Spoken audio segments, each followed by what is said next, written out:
Hello, ladies and gentlemen, and welcome to Shifting Gears. I am your host, Clutch. Joining me for the first half of the episode is going to be my buddy, Wiggin. You can follow him on Twitter at DBWiggin. He is one of the greatest StarCraft 2 admins in the world. Period. The world. You cannot argue with that logic. Maybe the best in this solar system. We're on Mars, so... big congratulations to NASA. Wiggin, you and I went and delivered a bed today. Yeah. Which was fun. And we had it was a lot of fun, maybe not the word to describe it. But. You know, the conversation we had was fun because you and I have been friends for a while. We agree on a lot of things. We disagree on some things.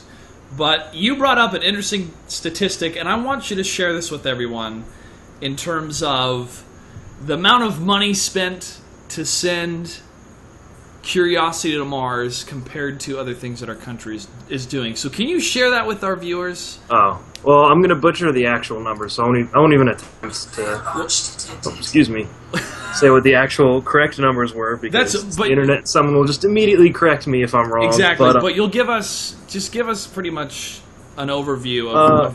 well, I know it took about $2.7 billion to send from start to finish the Curiosity rover to Mars, which is significantly less than a single day of the Iraq or Afghanistan war, from what I understand. So that's an interesting priority thing we have going. Yeah, we got to work on that, America. Yeah. I did see the front post on Reddit when that happened. Was a picture of an eagle, and it said, "Great Britain has the Olympics. We landed on Mars." Yeah. One up America. A little bit of American one-upsmanship.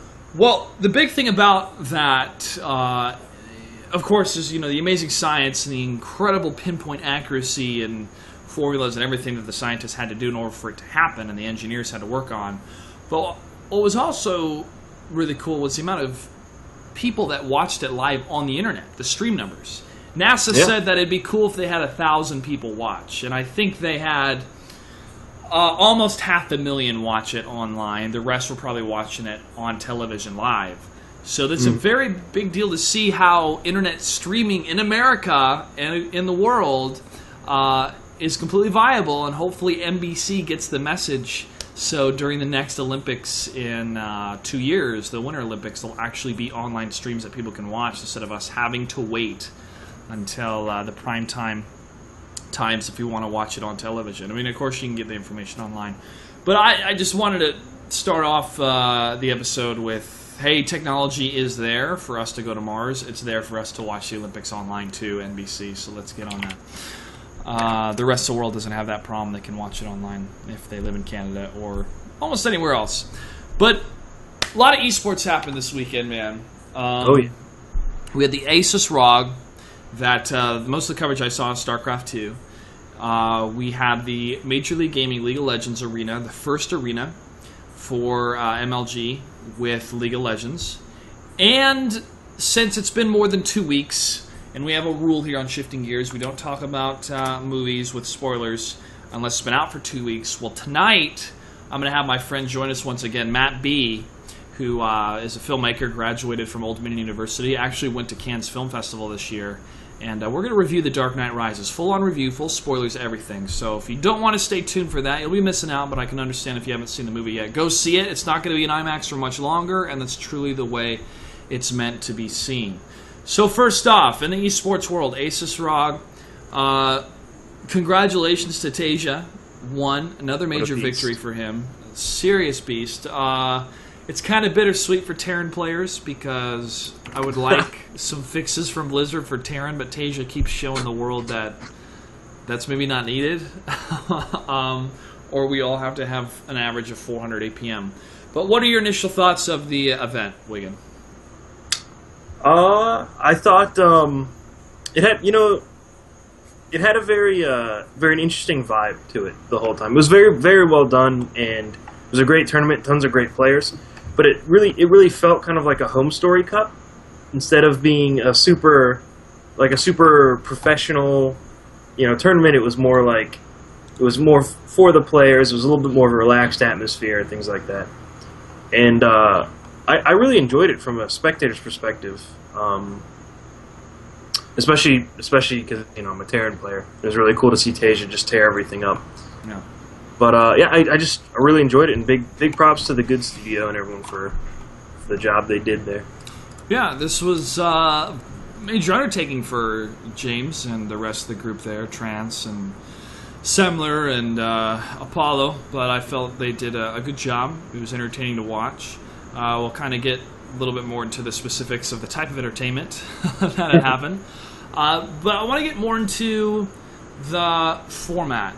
And yeah, having a studio or a production team like Too Good's team, the Good Studio, having them already work weekly or even more with the different shows. I mean, they have the show on Tuesdays and they have other streams and other events during the week. I mean, they pretty much know how things work, what they need to make things happen as a team and how to communicate to each other.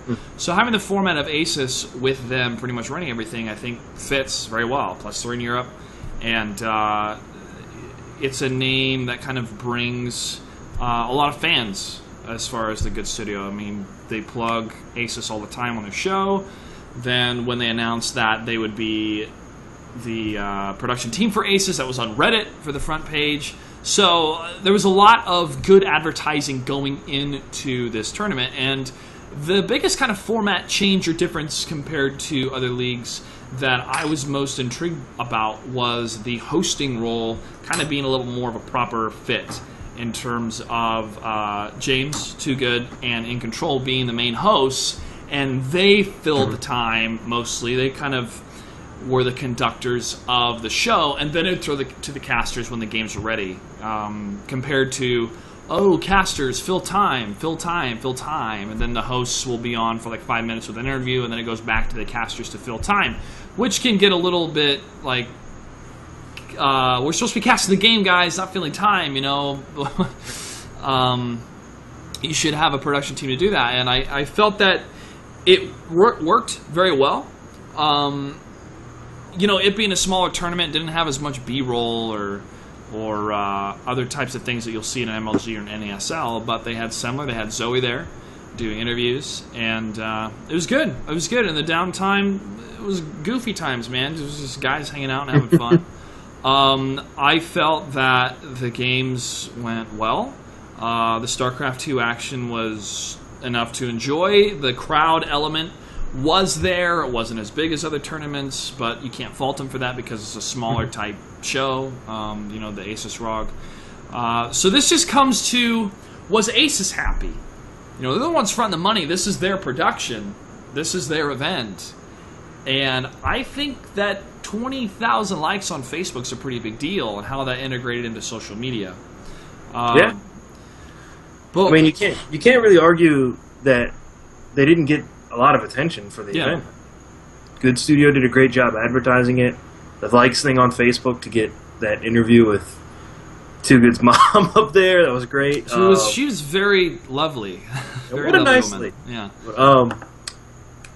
Kind of ruins his little bad boy persona he's got going a little bit, but that's okay. What more do you want from an event, though, as a sponsor, right? It's getting attention, it's getting the name out there, They're plugging the commercial. I mean, the commercials happen every 20 minutes. I mean, hell, Monster must have loved it, right? Even though they weren't sponsoring anything there, I don't think. Yeah. With In Control and Woody chugging the Monsters on stream. But, I have to imagine ASUS had to be quite happy with the way the event went and the attention they got from it. Now, I want to bring up the next point here. Is what defines professionalism. And I thought about this a lot in the last couple days. Too Good would not fit in terms of who he is on his stream, on his show, on like ABC Sports or ESPN. It would be he would have to tone down a lot of what he does. And that's because of FCC rulings. And I'm not I'm not here to say that Too Good has to change or anything. I just have to kind of take a step back and see what the FCC rulings are for television, and is there going to be some sort of standard in what determines what professionalism is for the internet? Or does it transfer from? Do we go from what we learn? So the FCC, like, you can't say certain things. You can make some innuendos. You can't make certain innuendos. And this is for network television and for some cable television. Some other cable television, they do have the ability to do some things. Like, you can say certain words on cable that you can't say on network. But that shows don't do it just so they can kind of keep it more toned down compared to how far they could go. For example, the word shit. That's a word that you cannot say on network television, but you can say on cable. And Conan, when he moved to cable, did not know this. And so they would censor that word, and then they found out that they didn't have to censor it, so then they didn't a couple times, but then they went back to censoring it because their audience wasn't used to that. And so they just kind of kept that format. And so this ties into, what are we used to as an audience? Are we used to the network/cable television style of sports and anchoring and hosts being family friendly the entire event, or are we going to be okay with more of the nonchalant type of hosting and language that we see on the internet, period? And I feel that there will be some friction, and there may be some friction now with, for example, Twitch being partnered with CBS. CBS wants more family-friendly content, PG-13 at the max, compared to what the internet can offer at anything and everything, honestly. I mean, you can find so many things on the internet that people would be fired and could never, ever be placed in any sort of network television position ever again by showing a single image you could find on the internet. I'd say the majority of the internet is actually stuff that would get you fired. Yeah. To show. It's But I mean, I don't think that's necessarily a bad thing. Like you said, Too Good wouldn't fit on like an ABC or something like that. I mean, he totally could. Just it wouldn't be the Too Good. He could if you wanted. It wouldn't be the Too Good we know from the internet. It would be toned down. I think that's perfectly okay, because we have different kinds of tournaments, different kinds of events. Like at an MLG, that's when you expect that sort of very professional, like you could put this on TV kind of attitude. You know, it's family friendly and it's basically ESPN kind of thing, right? But if you look at an ASUS ROG or like a Home Story Cup or something like that, you don't expect that. Like, and you can just look at what people's reactions to the event are and kind of see that. Like if MLG like ran the same commercial like 12 times and did nothing but crowd shots like they did for a while or something like that, people like shit themselves because they expect more from MLG, right? They expect a very professional, like basically like watching like a sports broadcast. Yes. But if you look at ASUS ROG and there were like awkward camera cuts and Too Good's talking about his mother and certain anatomical positions and things like that on stream, and nobody cares, right? And it's because it's okay for that. It's okay in that context because that event is not trying to be, like a sports broadcast is not trying to be that kind of professional thing. It's more of a relaxed atmosphere, and that's why honestly, like when people want to try to push to put these events and things like that on TV, it's not always a good fit.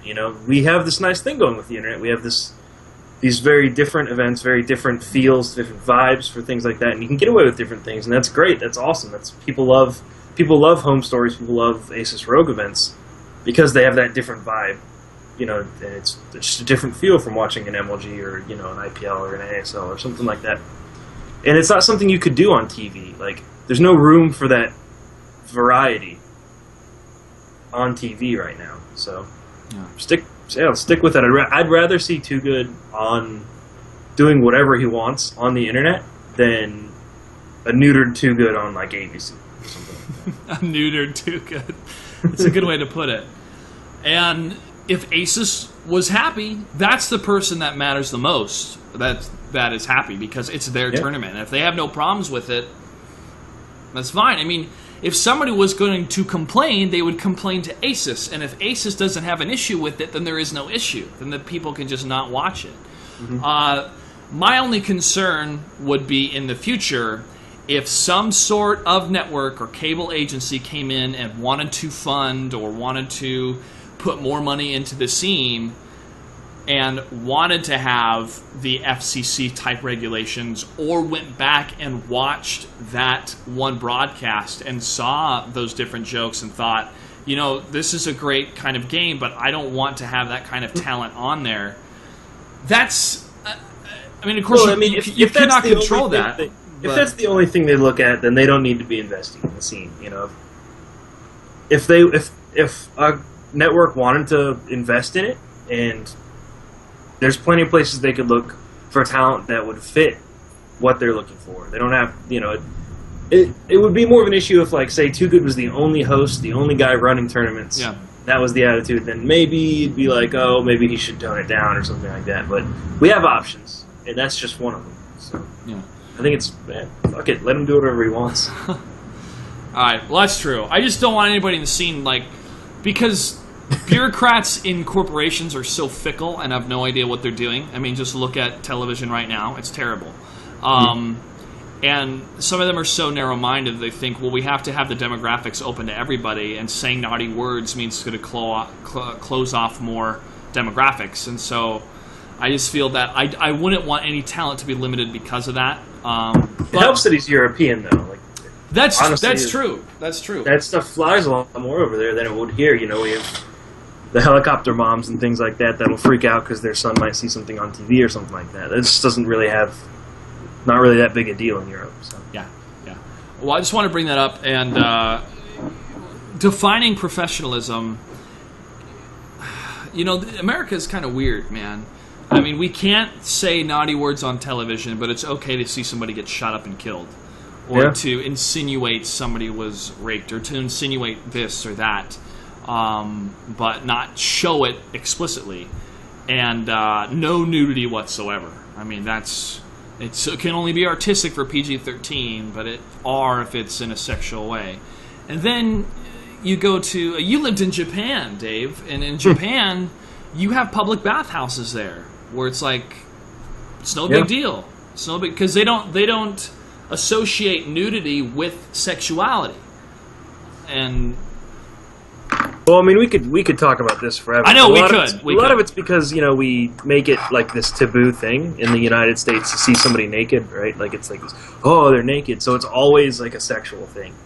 Whereas if you go to a public bathhouse in Japan, people are just naked all the time. It doesn't mean anything, right? So. Well, I only want to bring that up because if we take a step back and look at, like, American culture from the 1700s and the puritanical society, and condensing that down into the roots of where the FCC gets these ideas, it's kind of a cultural, moral standpoint. And so even, like, television professionalism is based on a moral compass or a moral opinion of the majority of people behind the money in television. So, and would that standard transfer to the internet? It has not already, but I think the internet has entirely too much pornography for it ever to transfer over. Yeah, and just in terms of as a whole, but with broadcasting from the internet, which is the future. I mean, I don't watch TV anymore. A lot of people are starting not to watch television anymore.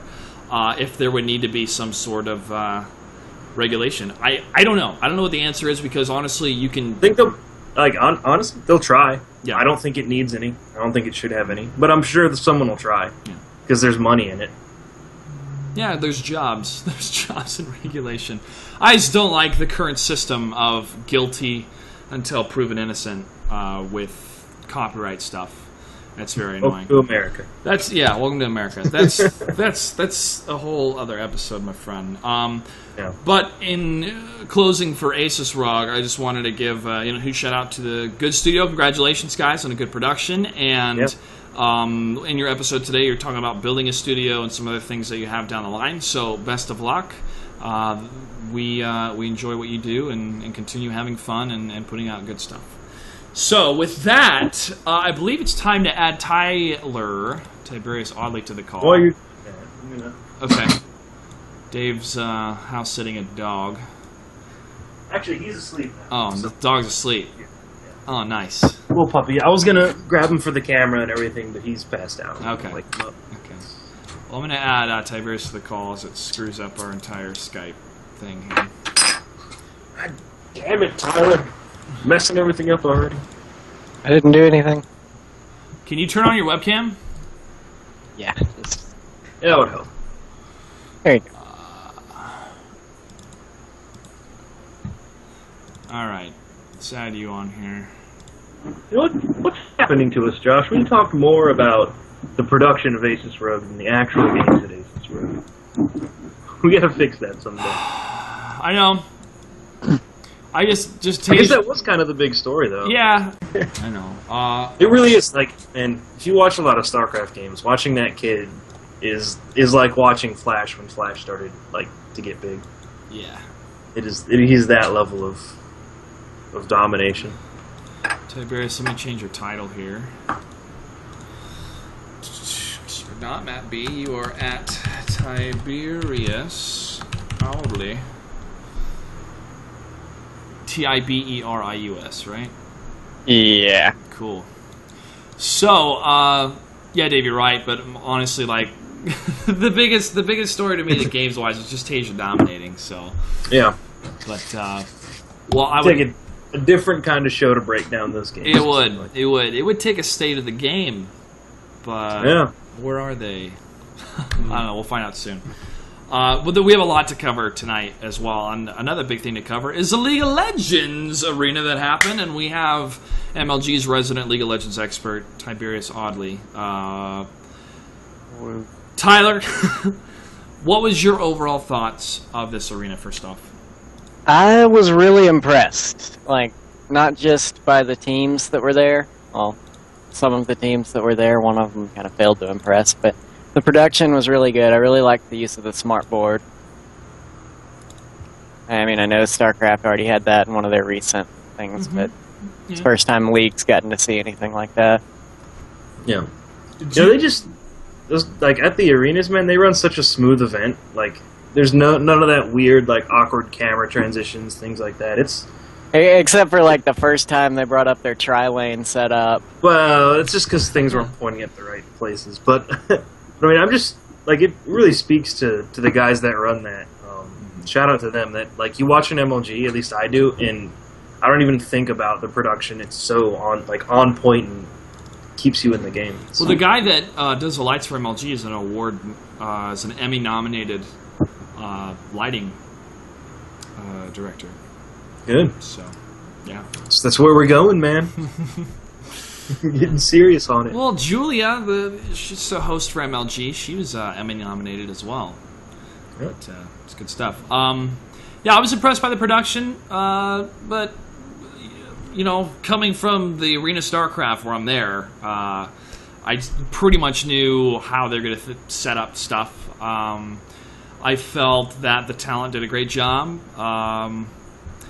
Dan needs a little bit more work on the camera, but that's fine. It's going to come with more time.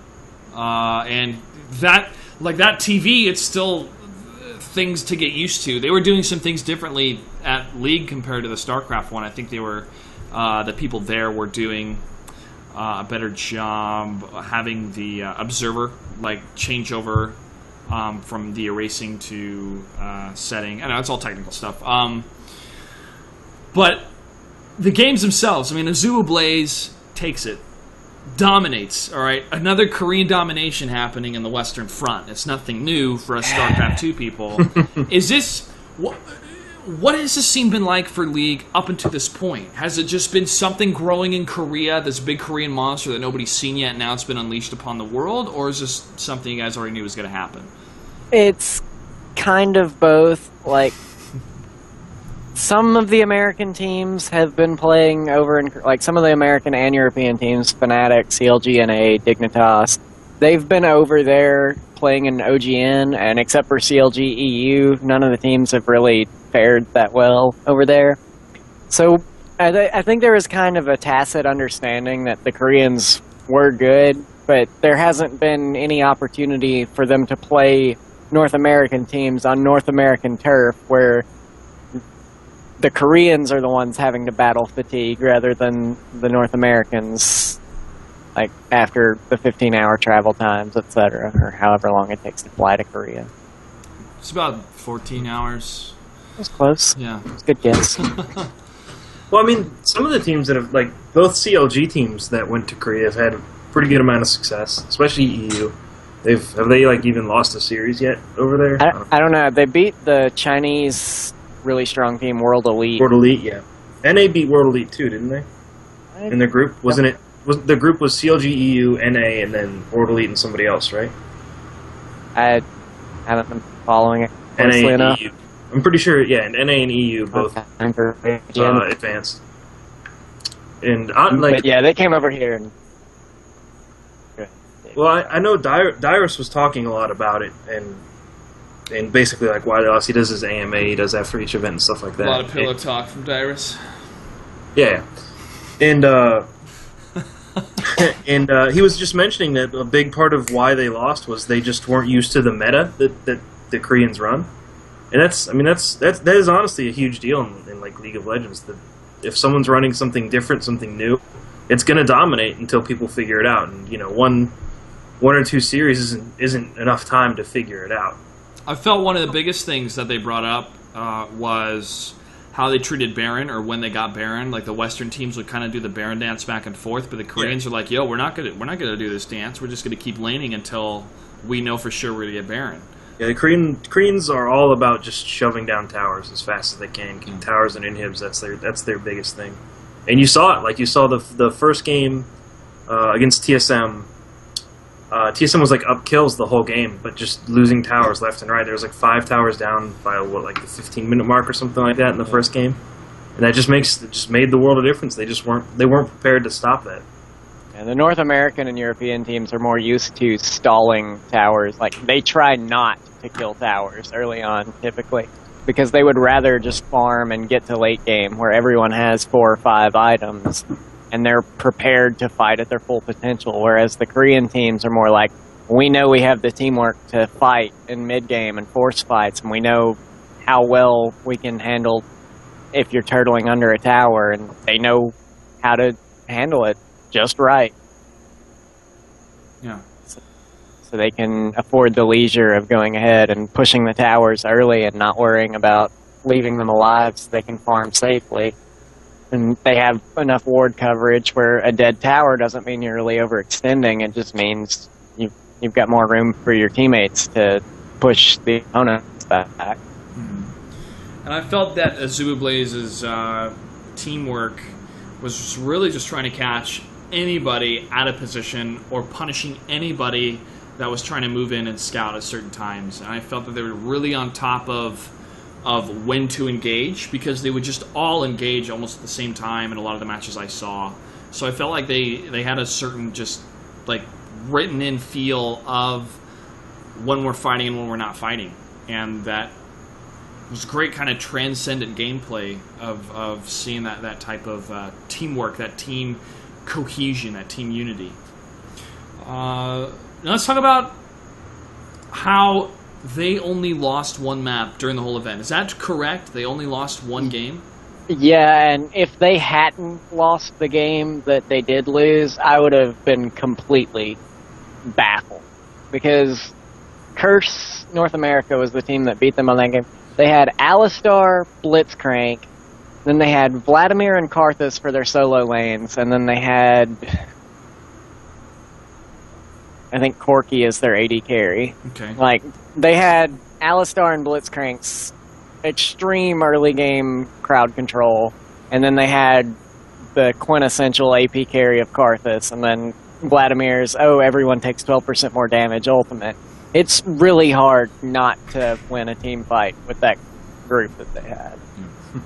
Yeah, it's true. Well, I remember seeing on Twitter when they did lose that, and everybody, when I say everybody, I mean Adam Apicella, when he goes, they bleed! They're freaking out, but means they're not gods. Yeah, they're not machines. They can be defeated. Now, if foreigners in StarCraft 2 would start realizing that, this year. They did last year. This year has been a little bit tough here in America. In Europe, they do pretty good.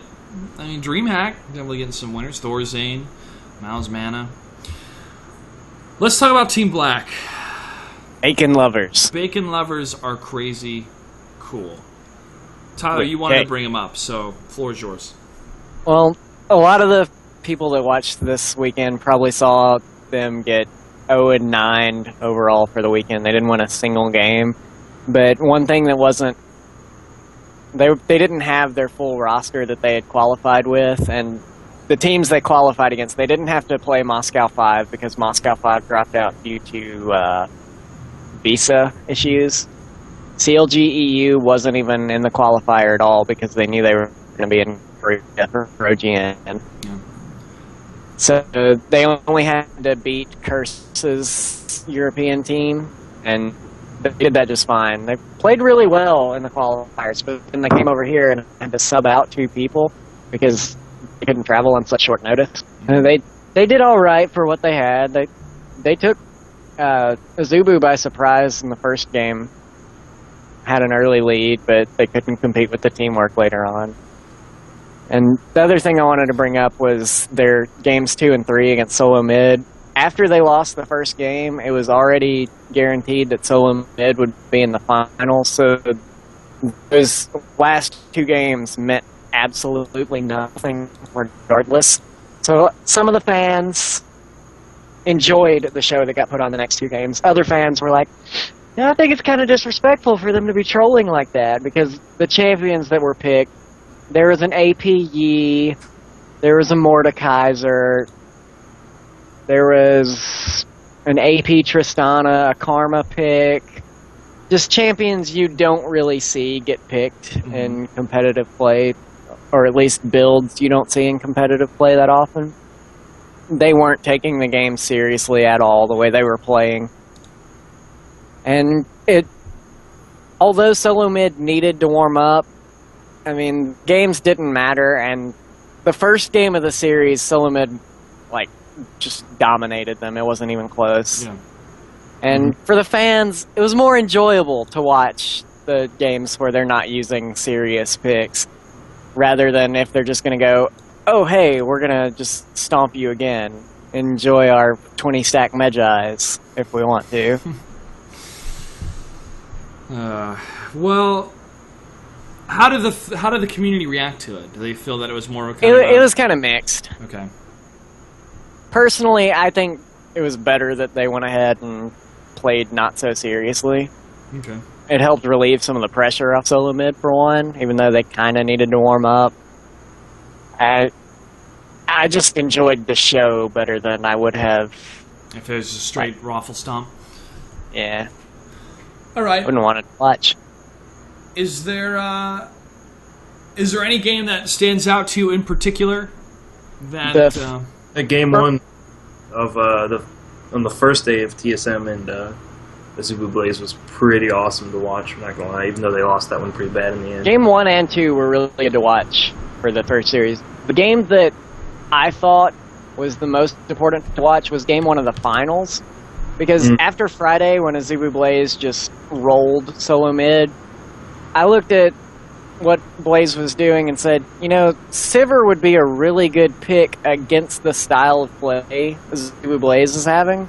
And Sunday rolls in, or Saturday even, when Solo Mid was playing Curse, Solo Mid was trying to play Blaze's style. And then Sunday, Blaze picks Sivir and goes 8-0. I was like, hey, I guess I was right. She really does work well against that style of play. Because she can just split push forever, and you have to go stop her. She counters people being grouped up for team fights.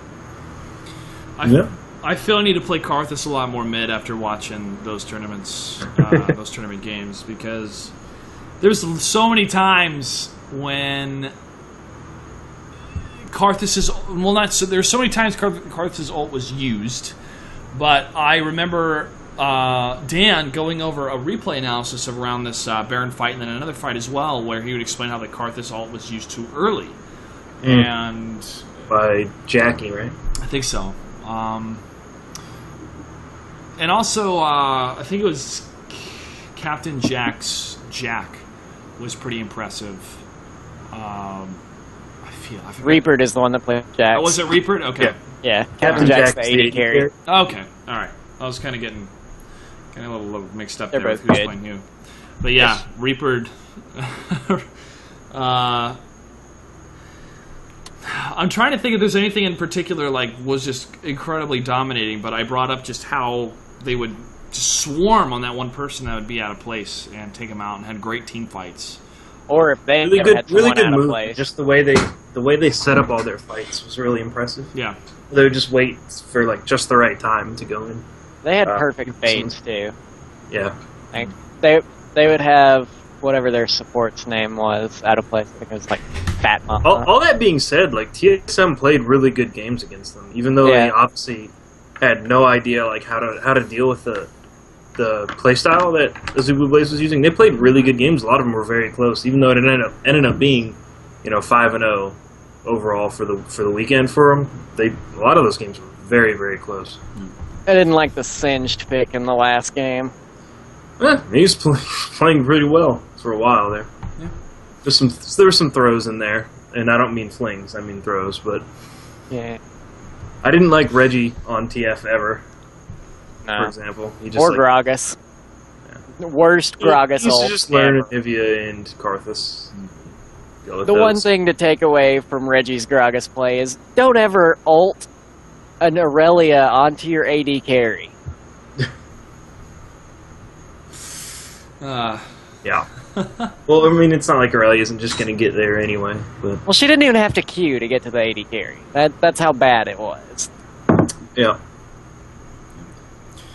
All right, well, let's shift gears here and talk about the production. My first question is the interview with the pillow. As Tyler gets up, Tiberius, what's the background of this pillow? I know he has a Twitter account. I know he uses it. Yeah, It's like Huck's pillow. It's like his comfort pillow. It's a little blankie. I felt that this interview could have been really funny if they set it up as a proper skit instead of just doing it by the seat of their pants. Yeah. What is it about that makes kind of this team different? Is this kind of the League of Legends community mentality of goofy stuff like this? I'm not saying it's bad. It's just you wouldn't find us interviewing a pillow for StarCraft 2. I mean, there's no character in terms of players that would have something like that. I think the League of Legends community definitely takes tournaments a lot less seriously. Okay. If you look at TSM does their like weekly, daily, whatever thing, they do, and people just like forfeit matches all the time because they don't care. And that's just like a common thing, kind of in the League of Legends community. They just take tournaments less seriously. In the same way that, the black team like just dicked around for those two games. There's a good chance that StarCraft players would try to play good games the whole time. They just don't take it as seriously, I think. Okay. And you see that when you interview a pillow. Yeah, I thought it was okay. It was interview Is was all Tiberius right. muted? Is he been trying to talk? Yes, I was muted apparently. Good job. Yeah. You had one job, Tyler. It came unplugged when I went to get the pillow. Okay. So, your thoughts on the pillow interview? I mean, the pillow is kind of a good luck charm for Dyrus. I'm not sure which tournament it was that he started using it. It may have been Providence for MLG, but like IPL 4, they'd lost a game or a series or something, and then he got the pillow, and then they never lost another game. He never went negative again. He became known for the pillow, apart from his other attention-whoring details and such. So it's a charm thing. Has he done anything like this before? Any other tournament? Have an interview with the pillow? Okay. Well, not having it interviewed, but he's had the pillow there and held it up for the camera, and everyone knows he has a pillow with his picture on. Yeah. All right. I mean, it's got And umpteen it gets thousand received well followers. Yeah. in the League of Legends community. I just was expecting something really funny, and it didn't happen. So it was more. I guess it was more of a fan service thing that they did. But yeah, Monte Cristo he held his own with the pillow. Okay, so in terms of the talent, I thought they all did a great job. Like I said before, Dan needs a little bit more work with the camera.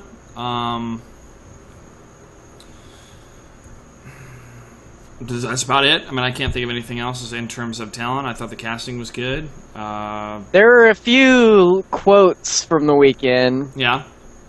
Like when a Corki was finishing off the other team's carry. I don't remember who the carry was, but he fired one of the big missiles from his ultimate. And the caster decided to say, "Oh, and he comes on his face!" That one got immediately YouTubed. Yeah. Sometimes people just say things. There were a few, I didn't catch it. Almost racial slur. Yeah, there was one time somebody bought an Avarice Blade, which it typically, by the League of Legends community, gets called a Rice Blade, because it's for people that are farming a lot. And they one of them tried to steer it in the direction of people who would farm rice. Another caster was having nothing. Okay. All right. Awkward caster jokes. Yeah. I watched some OGN League of Legends, watched some All Trap. I'm used to awkward caster jokes. Whew. Well, there wasn't anything that really stood out in terms of why are these guys here? They should get somebody better. I just was like, all right, cool. I'm enjoying myself. Now, the biggest controversy of the whole weekend was the regame. Should it have been a controversy? This was completely out of everybody's control. The internet just flat up went out in that section of New York City, or at least in that building. Yeah. And they had rules in place. They followed those rules. Everybody was okay with it. Azula Blaze was in the lead. They were probably going to win that match anyways, and they won it with the regame. It seemed the community took it pretty well. According to Reddit, they're like, hey, I mean, it happened. They regamed. The person that we thought was going to win from that game won anyways. Is there anything you guys would like to add, or is that pretty much it? One of the first quotes about why the internet went out came from none other than Travis Gafford. He said somebody tripped over the Ethernet cord at MLG. Like, that's a gaffe. You shouldn't do that. You shouldn't say that. It was not true at all. And he, posted it as fact on Twitter. And so some people started taking that as gospel. Other people spread the joking rumor that Dan Den pulled the plug to help out his brother, Andy Den, also known as Reginald.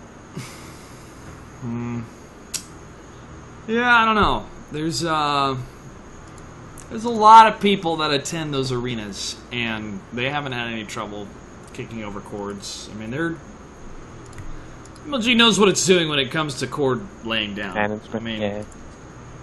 It's a guy who has to walk over a lot of cords. Yeah. It's hard to kick him out. They have gaff tape.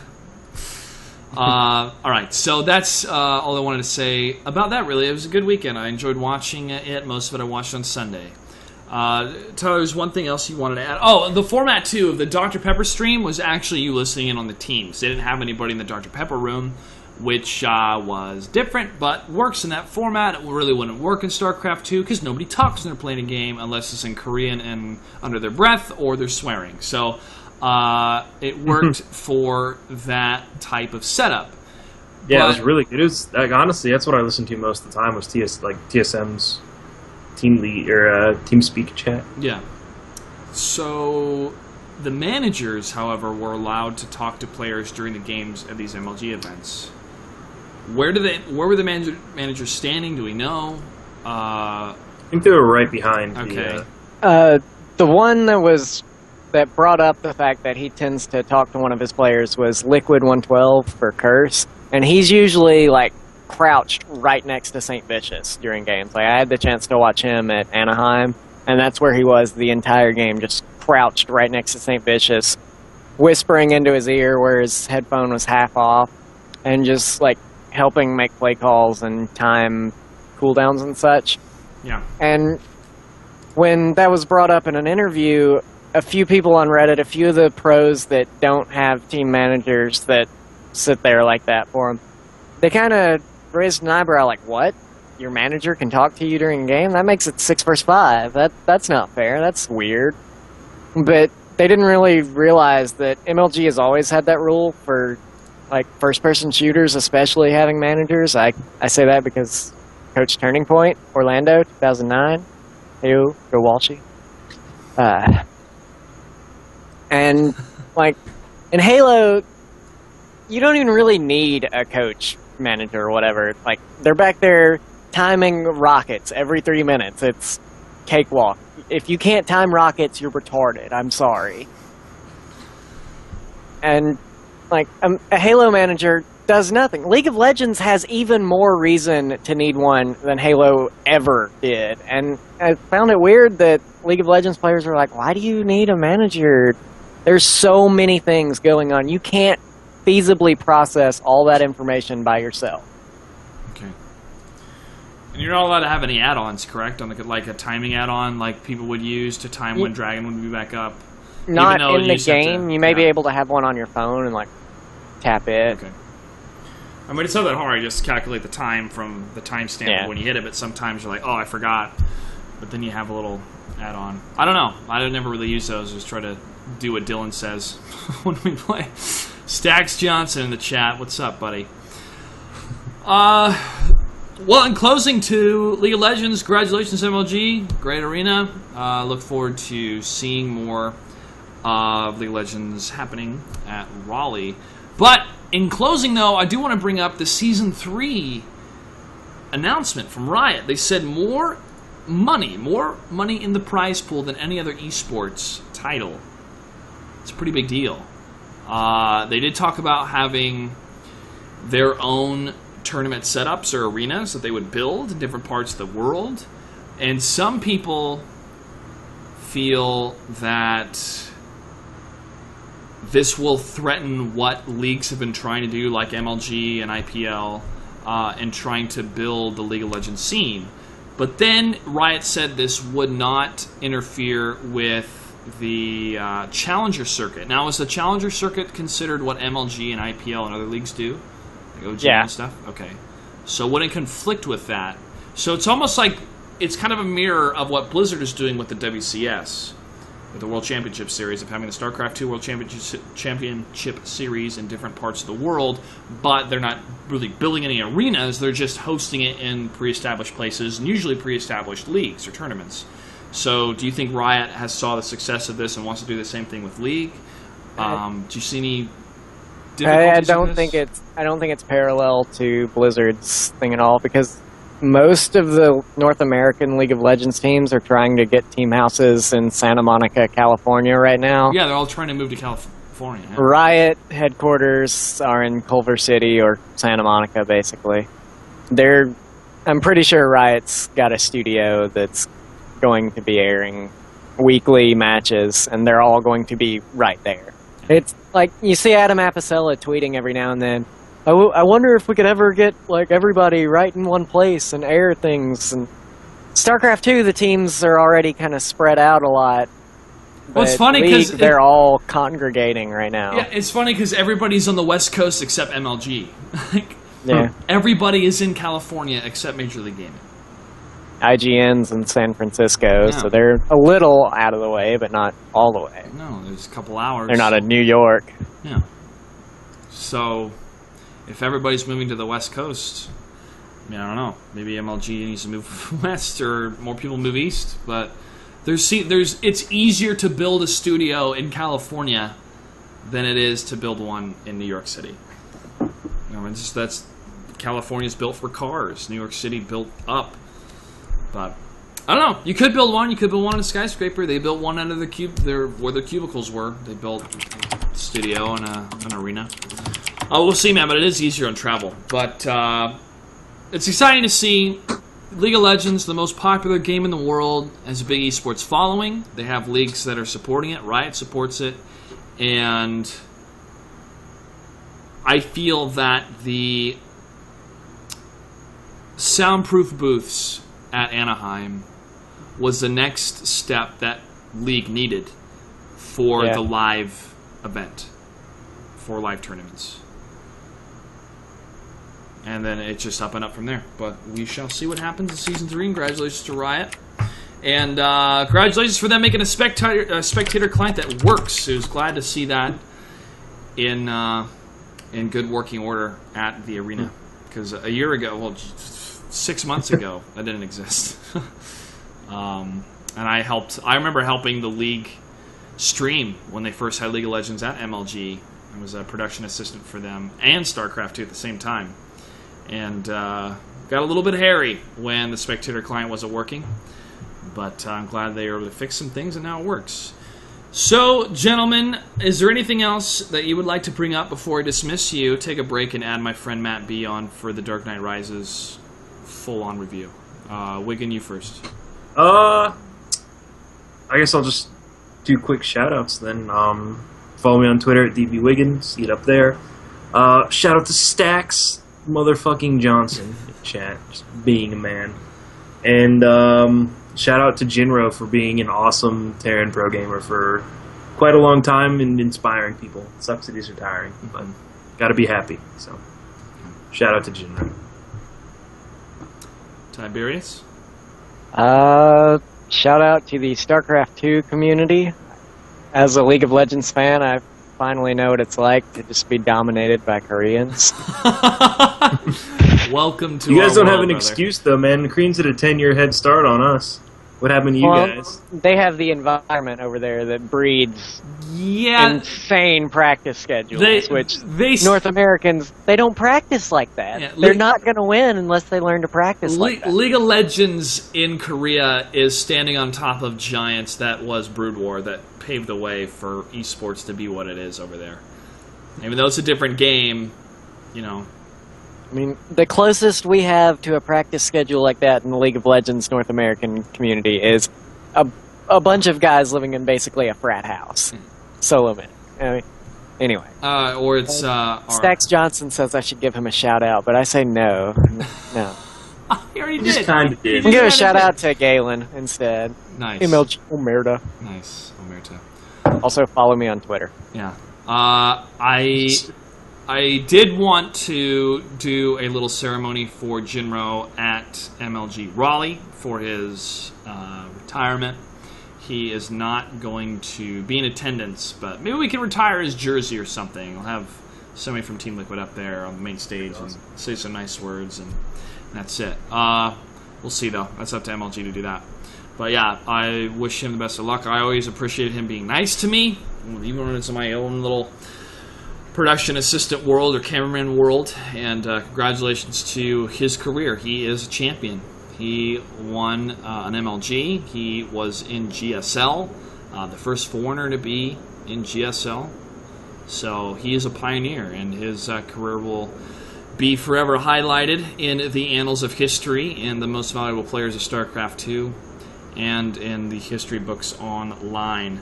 So with that said, gentlemen, we're going to take a break. I'm going to dismiss you two, and I'm going to bring on my buddy Matt to discuss The Dark Knight Rises. As always, I appreciate your participation in Shifting Gears as we cover all sorts of things. And make sure you follow these gentlemen at DBWiggin on Twitter and at Tiberius Audley on Twitter as well. So we'll take a break, guys. We'll be back in just a little bit.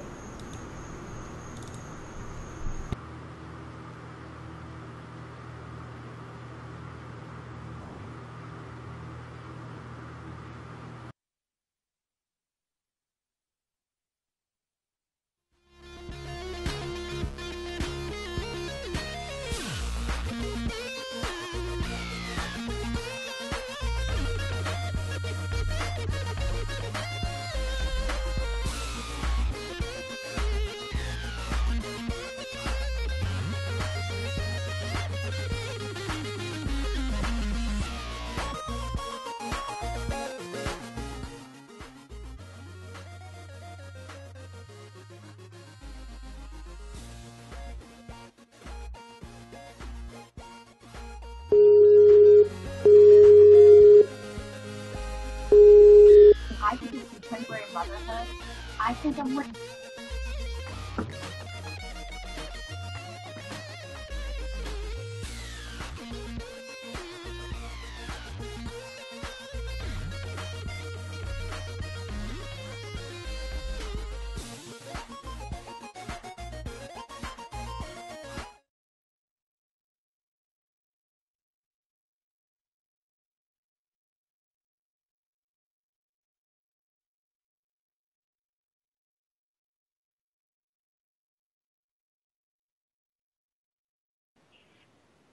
I'm doing all right.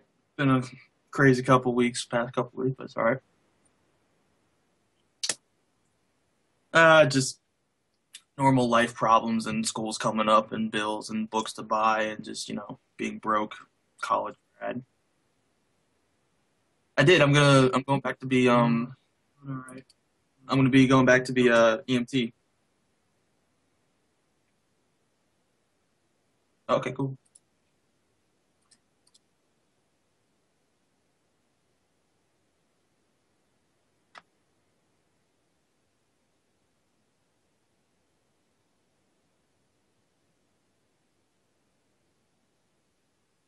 Like movie titles, you mean? Um, I mean, I got a feature length script that I've been working on for the past couple of months, and I have a buddy that I'm gonna be writing a short film with here, hopefully pretty soon. But other than that, no, I've just been kind of concentrating on school right now, like getting everything ready for that. But I'm actually have one of my poems is going to be published in a book that's going to be in the Library of Congress or something like that. So that's pretty cool. And it's like the semi-finalist in some competition. I forgot what it's called. But it's pretty exciting. Nice, man. Congrats. Yeah. Congrats. Thanks. Well, I invited you on this show because you and I both love movies, obviously. Yep. And movies are a part of our media culture. And, we compare a lot of video game tie-ins with movies. This movie did have a video game tie-in. It was a very small one, though. It was a mobile one. Not a lot of people play it. If you did, good for you. But I never did because I don't really play mobile games. But we're not really here to talk about the video game, man. We're here to talk about the film. Mm-hmm. And this, we're going to go deep. We're going to go everywhere and anywhere when it comes to this movie. So if you have not seen The Dark Knight Rises, you need to know that we're going to spoil everything. All right? You have been warned. So, first off, man, I saw this film at midnight in New York City. It was in a crowded theater. I was 3 rows from the front and a little bit off to stage left. So it wasn't the most ideal viewing experience. Okay, yeah. But it was like a bomb had dropped. Mm-hmm. And it took me a while to pick up the pieces. Mm-hmm. And when I saw it the second time in IMAX, in perfect seating, it was the way the movie was meant to be seen, and it was incredible. It was incredible the first time, but it honestly took me a second viewing to fully enjoy this cinematic masterpiece. All right, so that was my viewing experience, physically, emotionally, in totality. I give this film all of the upvotes guesses I can, and we are going to first off talk about how it contradicts the second film. Okay. But before we do that, I want to get your overall impressions of the film. All right. Well, I've seen it twice as well. I haven't seen it in IMAX, but first time I saw it, the day came up and the tickets had been out for, a month that you could buy them. And my friend and I were just kind of like, we can't get tickets, whatever. We'll catch it like on the Monday or whatever. But then we go on amctheaters.com and we look. We're like, oh, there's a lot of movies open. We could have gone to a midnight showing, but we decided to go to the random 4:30 in the morning showing so that we had time to watch the first two before going to see it. So that's what we did. And so we get there around 4 o'clock and we get into the theater and we're the only ones there. We're just kind of like, okay, because there's this huge line outside and we're like, oh my god, we got to stand in this? So we didn't think anybody was coming at 4:30, but it was for the IMAX one. We were going to see the regular one because it was like $6 cheaper. Okay. So we sitting there for like a good 20 minutes and then like people start trickling in and there was only maybe 10 people in the movie when it started. So first time through, I thought it was an absolute mess. I was so upset at it. I was like, what the happened? Because just coming off Dark Knight and not just the performance by Heath Ledger, but how near perfect that movie is. And it's just like, you watch this and it's like, whoa, something happened. Like there's a missing piece somewhere, because I felt like the movie was extremely boring in the beginning. I was falling asleep, and then it wasn't until Bane breaks Batman's back where it started getting good, and then it started getting better and better, and then it hits the end, and I just looked at the screen and I'm like, you've got to be shitting me. That's how they're going to end it. And it wasn't because they bring Robin or anything. I thought that was actually kind of cool. It was because they don't kill Batman. I was like, you got to be kidding me. I was one of the only people who actually wanted to see Batman die, because I felt like that's like how a tragic hero is supposed to end and die. I'm like, yes, but that didn't happen. So that pissed me off. And then when I saw it the second time, it was much better, probably because mainly I knew when the movie was going to end, because when I saw it the first time, I was just kind of like, okay, this movie's dragging on. But so the second time I was like, okay, it gets better. That's good. And then I started picking out things I missed the first time, especially on the acting. And it was a better experience, but overall, I don't think it's the best movie out of the trilogy. And you said a masterpiece. I'm going to have to disagree with you on that one. Okay, that's fine. Well, I classify the whole trilogy as a masterpiece. Okay, yeah, that I'll agree on. Yeah, and really these films have to be viewed as a trilogy, because this film, standalone-wise, you don't get most of the merit or its value without the other two films. Mm-hmm. And one example of that is the moral of the second film, with people deserve more than the truth at the very end, where he's saying that people deserve to have their faith rewarded. And this is why they built this lie around Harvey Dent. He didn't want the Joker to win. He didn't want this person that the city could rally behind to be tainted and evil, and everybody's investment that they had in this one person to be for nothing. And so Batman took the fall. Harvey Dent became the White Knight. You had Dark Knight with the Batman, and something better than the truth. You come into the third movie, and in the first act, Alfred is saying, this is wrong. Isn't it time to give the truth its day?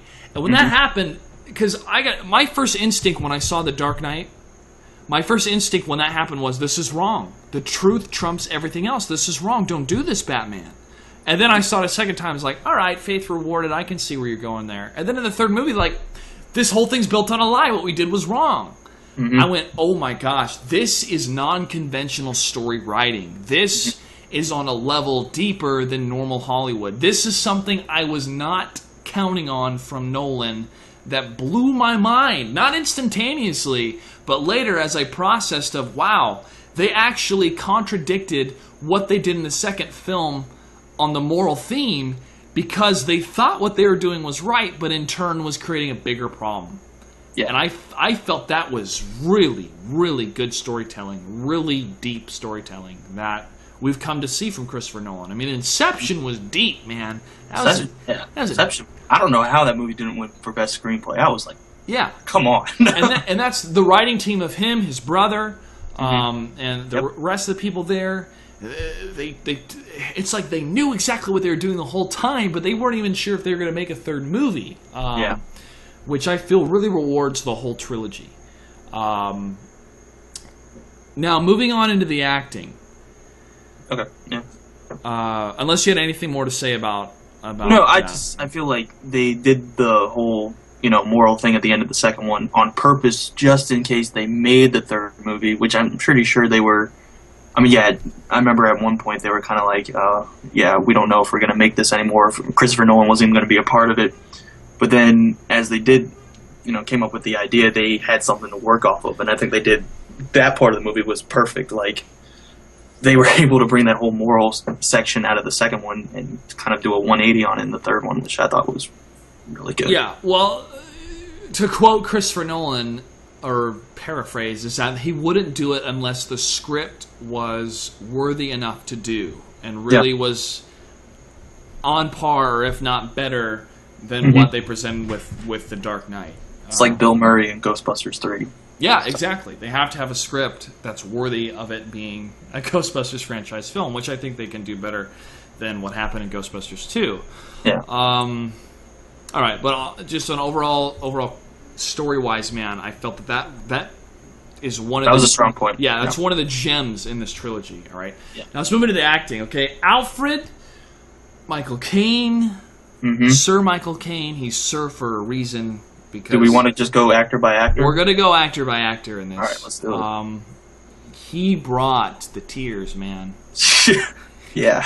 He had people crying in the audience when I saw it for the first time, and there was only 10 people, and there was a atmosphere that was just like, oh my god, this guy is incredible. Yeah. And I think for that performance, he definitely deserves the Oscar nomination. Yeah. I mean, even if it's he doesn't win, it's just like he deserves something for it. Maybe he won't be nominated for an Oscar, but if he wins the Golden Globe, that's perfectly fine. Like even though he wasn't in it that much, only in it for like the first act and then pretty much the end of the third act, really. Like he made the movie come together, and I feel like if Alfred wasn't there, it wouldn't have been the same thing. That's my point for it. Well, that 8-year distance is a little bit tough to swallow at first. Because we just came from The Dark Knight, which is this roller coaster of a movie. Yes. And for those 8 years, what has been building, it's been kind of this like fake utopia in terms of fighting crime with the Harvey Dent Act, and how this has built into this bubble of that chaos about to be unleashed, right? Which is it's a kind of a big time for the audience to have to comprehend and understand that it's been a while, and that when you realize that, though, that monologue from Alfred when he talks about how he wished Bruce never came back, you're like, it's kind of harsh words at first, and you hear that, but then you understand of who Bruce has been for the last 8 years, the shell of a man living in this, did I do the right thing? Where's this inspiration I wanted from the people? And kind of wishing the end, wishing death almost. And Alfred has had to deal with that for so long, and how he's just done, and then he wants to go out and be the Batman again, which brought him to this unhappy situation, and it's just really good, and that comes from the writing, obviously. Yeah, definitely. But Michael Caine just being the Alfred, which is always there for Bruce, because he's pretty much his father. He raised him. Pretty much, yeah. And that moment when Bruce wakes up and kind of calls out to Alfred to answer the door, even though he just said goodbye to him. And that's the kind of relationship he's always counted on him. So I felt it was very, very, very, very strong, and left you wanting more. Definitely. Bane, Tom Hardy, that belief in him is so powerful in what he was doing. And I was a little worried about Bane at first. Like, the first time you hear his voice, you're just kind of like, shit, what's going to happen? But then just from Tom Hardy, period. Like, I've been a fan of Tom Hardy since he was in Black Hawk Down in 2001. He's a small part, but I just remember him in it. I'm like, this kid's going to be something. And so I'm probably going off a limb by saying I also think Tom Hardy deserves an Oscar nom for this, mainly because he did everything with his eyes, every single emotion, everything, and I can understand where he was coming from, like his dark past, the type of evil that's in his brain, kind of thing, and he basically did what Kristen Stewart always fails to do, and he had a mask on the entire time, which is I mean, it's not that hard to do, but then you take into account you have a mask on. It's like, yeah, this guy can do it. I mean, I don't tear up in movies that much, and I was getting teary-eyed like when you find out that Marion Coitlin's actually Talia al Ghul, and she's like talking about how much Bane loved her, and like there's this shot of Tom Hardy and his eyes, and it's just like, holy shit. I know what this guy's feeling, and I know exactly where he's coming from. And I'm like, yeah, this guy's good. He played Twombly in Black Hawk Down? Which character was that? He was the one who. There's two characters. They're is is it M60? I don't know. The heavy machine Is gun. it the guy that can't hear because he had the machine gun next to his ears? With the guy who goes deaf. He's the Okay. one who's following him around, Oh and he's my also gosh, man. the one who gets shot in the. That's Tom Hardy? Yeah, he has the. Does he have? Yeah, he has the radio on when they're running, and the radio gets shot, and he's like all burning up and trying to throw it off. Uh-huh. You know, it's at the part where the guy gets shot in the knee, and then they have the whole bloody scene of them trying to clamp the artery. Yeah. I didn't know that was him. I gotta go back and watch. I didn't either. And then, like, when I saw him, I was like, yeah, this kid's going to be good. And then I didn't notice until I saw Bronson, which is a movie everyone should see. If they wanna see I've seen the trailer for that. It's kind of freaky to see Tom Hardy like that. He just... And then I was like, holy, this is this kid. And I was like, I was right about this kid. Yeah. Like, yes. So, he's also in Band of Brothers, too. If you ever seen Band of Brothers. Yeah, he has a role in that. That's when Yeah. I kind of first recognized who he was, I think. Well, I mean, he got big with Inception, man. I mean, his career exploded with that. And Warrior. Like, Oh, Warrior he was really good in Warrior. Yeah. Like, people talk down about Warrior because it was a UFC movie, but that movie is one of the best sports movies I've ever seen in my life. Nick Nolte gave a great performance in that movie. I thought he should have won. He was nominated for Academy Award. I don't know. I don't remember who won. That was the year Christian Bale? No. That was last year. I forgot. It doesn't matter. Okay. Well, incredible performance. Yeah, the voice was different, and it was easier to understand with the IMAX audio system than it was the other theater system. Okay.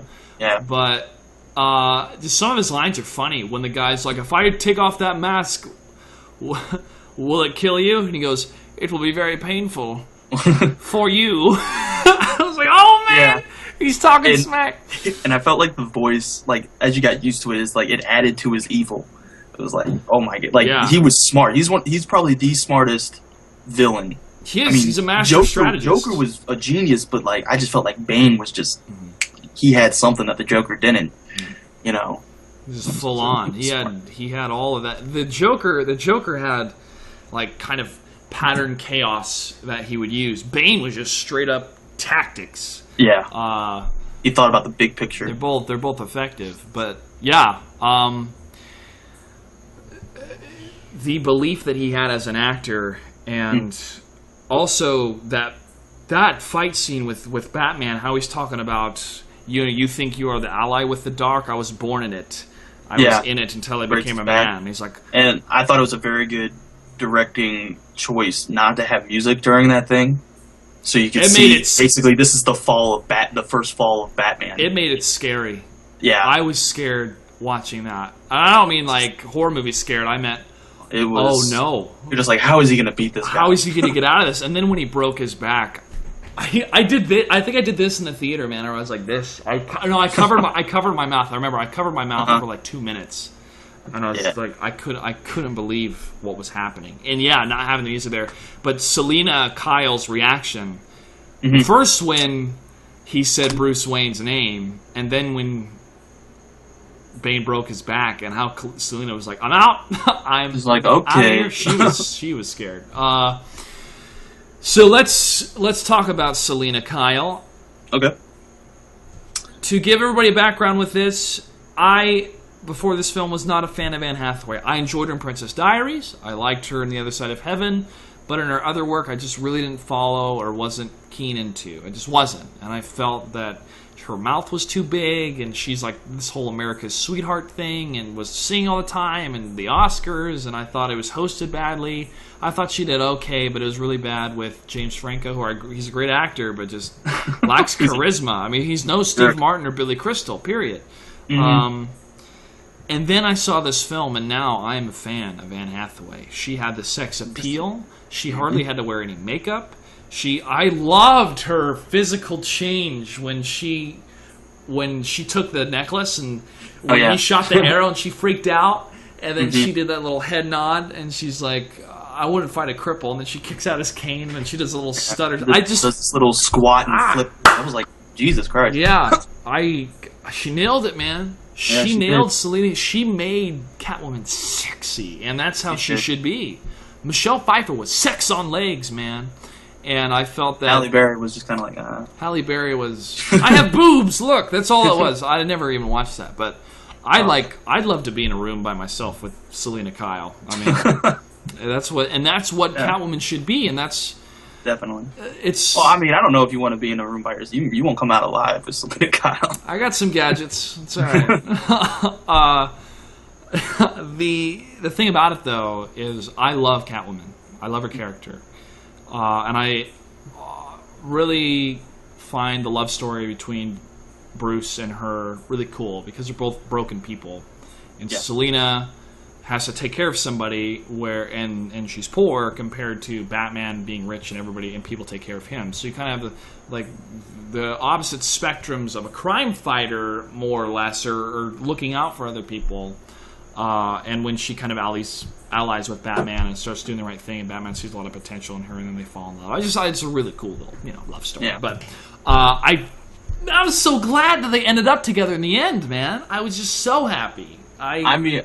Okay, when we get to the end, we'll get to the end later. But when I saw Selena with him, I was like, to me as a fan of Catwoman and Selena and Bruce being together, I was like, oh, this is beautiful, man. This is awesome. Because I thought he was going to die too. That's one of the things that pissed me off about the end. We'll get to that eventually. Okay.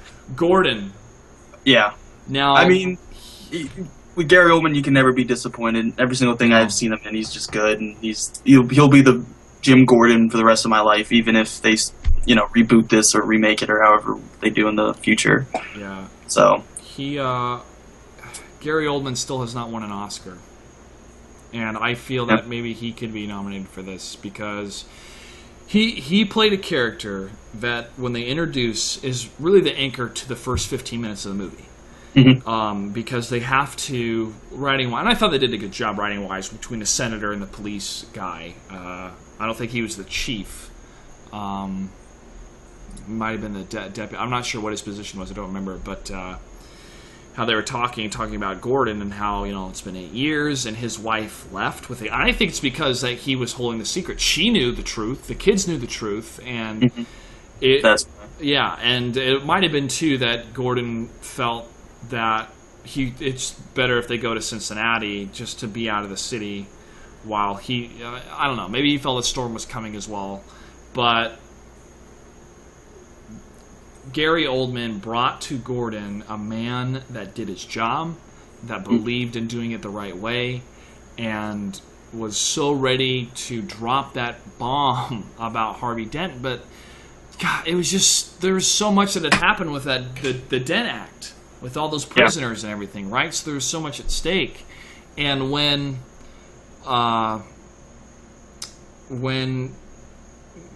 Joseph Gordon-Levitt's character found out the truth, well, everybody found out the truth because Bane gave that.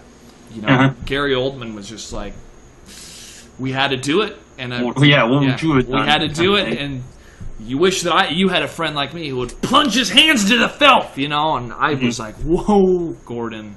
Yeah, he definitely brought it with this movie. But as for an Oscar performance, I mean, if he can't win for playing Lee Harvey Oswald in JFK, it's kind of like, well, what are they going to give it to him for? And I don't know. He was definitely wonderful and everything. But I think he played a bigger role in The Dark Knight, especially when you found out he was alive. And I thought that was cool. It was really cool. If this is more of the living with that guilt kind of thing, but then in the end with all the police officers and just that little speech he gives them, this is like, what do you think, Bane's really going to give that trigger to somebody, a random citizen? No, it's going to go off. It's going to blow. We got to do this. That inspired hope, it was really good. And the very end, the reveal, when Batman's like, anybody can be a hero, especially somebody that comforts a kid and puts a blanket around him and tells him, like, the world isn't ending. And then, that's when he was like, Bruce? He takes a step back, because he doesn't just look at him and go, Bruce Wayne. He takes a step back, and he flies away, and he goes, Bruce Wayne? It's just like, how could I be so stupid? Yeah, like, it's like, no way, but wow, that makes so much sense kind of thing. Definitely. So, Blake, Joseph Gordon-Levitt's character, the scene when he goes into Bruce's mansion, he knocks on the door, and Alfred's like, I'm sorry, he doesn't take private calls right now. And he's like, well, how about if I go get a warrant for his arrest for the investigation of Harvey Dent's murder? Yeah. Mm-hmm. And it's no tiptoeing around it. It's no, oh my gosh, you're Batman. It's I already know who you are. We share the same pain. It's such a good monologue, and it's an example of how good Joseph Gordon-Levitt is as a camera actor, as a film actor, because he's not extravagant. He's not throwing his hands up. He's not getting teary-eyed. He's just telling Bruce who he is and how he knows who Bruce is because of who he is. Yeah, and I mean, with his, it was nothing special, and that's what I liked about it. I was worried that Joseph Gordon-Levitt would be kind of out there like, oh, I'm the young cop, I know what I gotta do, I'm gonna save this city, but I'm glad he was just kind of mellow and just like, I know it has to be done, I know who you are, let's get this shit over with, kind of thing. And I felt like he was just there to be there. He was that perfect supporting character, and he'll make a kick-ass Robin / Nightwing. That's what they end up doing. So I thought it was just cool when Bruce didn't fight it. He didn't fight it. It's just like, this kid knows, and I need an ally. It's like, I need a sidekick. Yeah, I need an ally. And when he was telling him, always wear a mask so the people you love don't get hurt and stuff like that, I was like, he's giving tips. He's giving tips. Man. He's gonna be the next Batman, dude. It's like, that's what I was thinking. They also give tips, like they did in the first two movies, about like the next villains, and they did in this one too. So if they make Robin and Nightwing movies, we kind of already know who the villains are going to be. Who? Because the part where like the prisoner or somebody comes down. No, when Jim Gordon comes out of the sewer, and like they were saying like oh yeah, he was saying something about a crocodile in the sewers, and I was like, okay, Killer Croc. And then the next one was when Morgan Freeman, he was talking to what's his first name? Fox. Lucius Fox.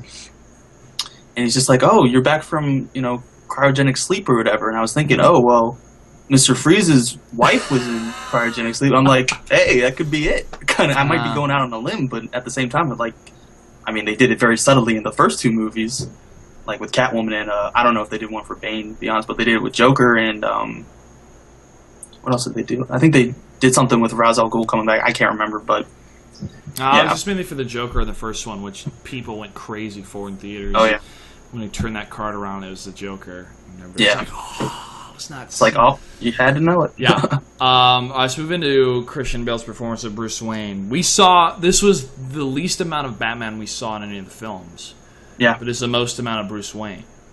And I thought that was pretty smart by Christopher Nolan and his writing team, because the man Bruce Wayne feeds into Batman. I mean, it just does. Period. It's a product of his psyche. It's a product of his pain. It's a product of using fear, and the defeat of Christian Bale at the beginning. I mean, let's think about this, man. A superhero movie where the hero is defeated at the beginning of the movie. Yeah, that's a gamble. Period. And now you have to build up, and it builds up, and he completely breaks. His body is broken, and he has to become new. Yeah, and he falls again, right? So falls 3 more times. Yeah, that's a big gamble writing wise or filmmaking wise, but it makes for a very strong story. Now, Christian Bale had some moments when he talked about Rachel. He talked about what he'd lost, and when Alfred told him about the letter, and he said, how could you ruin my life like this? Goodbye, Alfred. And the optimism he had with Selina as Bruce, and the little coy flirtation they had together was a really nice touch to see Bruce like that. The Bruce Wayne billionaire, little bit suave and confident in himself, instead of the brooding, I'm angry kind of Bruce Wayne, which we saw at the beginning, right, of the film, which was good. I thought he did a great job.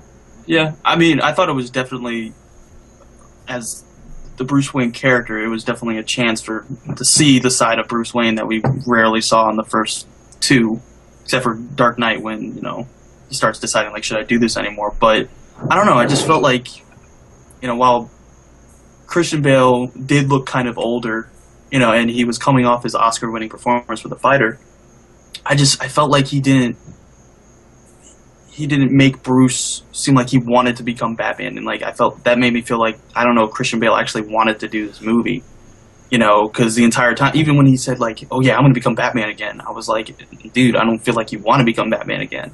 I mean, yeah, you're doing push-ups and sit-ups in a pit and you keep, falling, but dude, I don't feel like you want to save this city, the city that your father loved and everything. I'm just like, no. So I thought it was okay, but I was a little disappointed, I'm not saying like his Oscar went to his head so he could feel, do whatever he wants, but then at the same time I'm just kind of like, well, maybe. I don't know what kind of person he is, so he's not a James Franco at all. So, I don't like James Franco. I kind of understand why you would feel that way, and there's a sense of Bruce Wayne is already lost before he even started. Batman's already lost before he even started, and that's because of what the doctor says to him. And it's like, you don't fear death, that's why you lose. Yeah. And at first I was like, what? You don't fear death, therefore you're afraid of nothing. And he goes, no, how can you run faster? How can you do this? How can you do things a normal man can't? They can do that because they fear death. And it was more of that, oh my gosh, he's right. If you have something to live for, it actually makes you more powerful than just using fear and being sad all the time.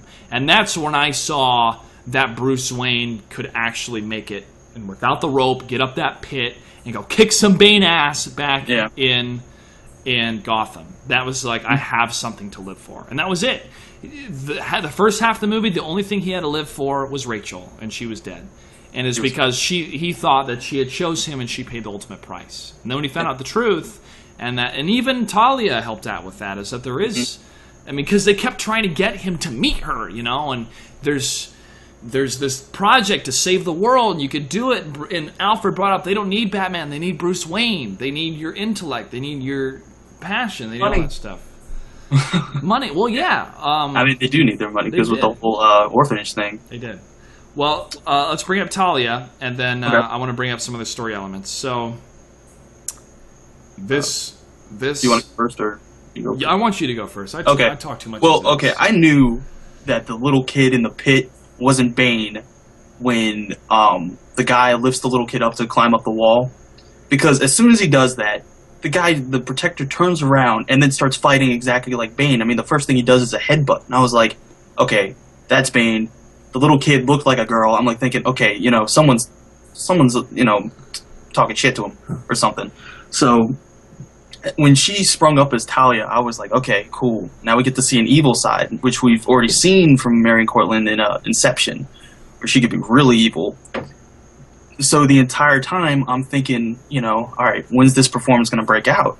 Like, when am I going to see this feeling that I know she can do? And then the entire time I'm just waiting for the Inception girl to come in the third act, and it's not coming, and I'm just kind of like, and I thought her final dialogue in some truck or whatever, I thought that was kind of weak, and I was just like, I don't know if she was doing the role as a favor to Christopher Nolan because he gave her a chance in Inception, but that's just how I felt. Maybe I'm just being too negative about it because I didn't particularly like the movie, but so.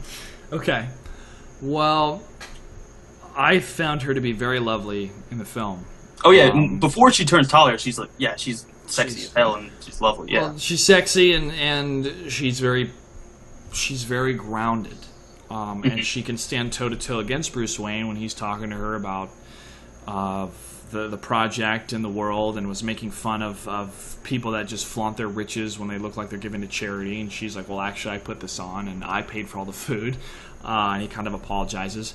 I felt that it was a little bit rushed with the passion between them, but they needed to do that for time frame, right? I mean, he's lost everything. She's there to support him, and she gets close, and they kiss, and then they have sex. And that's a really good tactic to get close to somebody, or to have somebody care for you, because it's exactly what she wanted. She wanted him to trust her, to be there for her, to do things for her, because she knows things were going to go down with Bane, and that she could placate or know where Bruce was going to be or Batman was going to be. if he ever came back, and Bane broke his back. Yeah. So with her, with the twist, I thought the child was Bane. I thought there was something to the Protector, like that might have been associated with Ra's al Ghul, and then he was able to get out, and it was Ra's al Ghul's son, and they were able to rescue, they were able to rescue him, and then Ra's al Ghul's son was like, "There's somebody down there, let's help him," and then I don't know who it was. He became the League of Shadows or something, and he taught Bane how to fight or get strong, or I don't know. I thought there was something like there was something to the Protector, right? Because why show that in the film? Well, the other thing was, when you find out, it's Ra's al Ghul's son, or was it, or did you find out that it was Ra's al Ghul's daughter after you find out it's Talia? I can't remember. Batman assumes that that's Ra's al Ghul's son, Bane's Ra's al Ghul's son, the one that escaped. Yeah, okay. Because I was like, okay, Ra's al Ghul, he didn't have a son. I was like, he had a daughter, I'm pretty sure. And I'm like, okay, that adds another thing to it.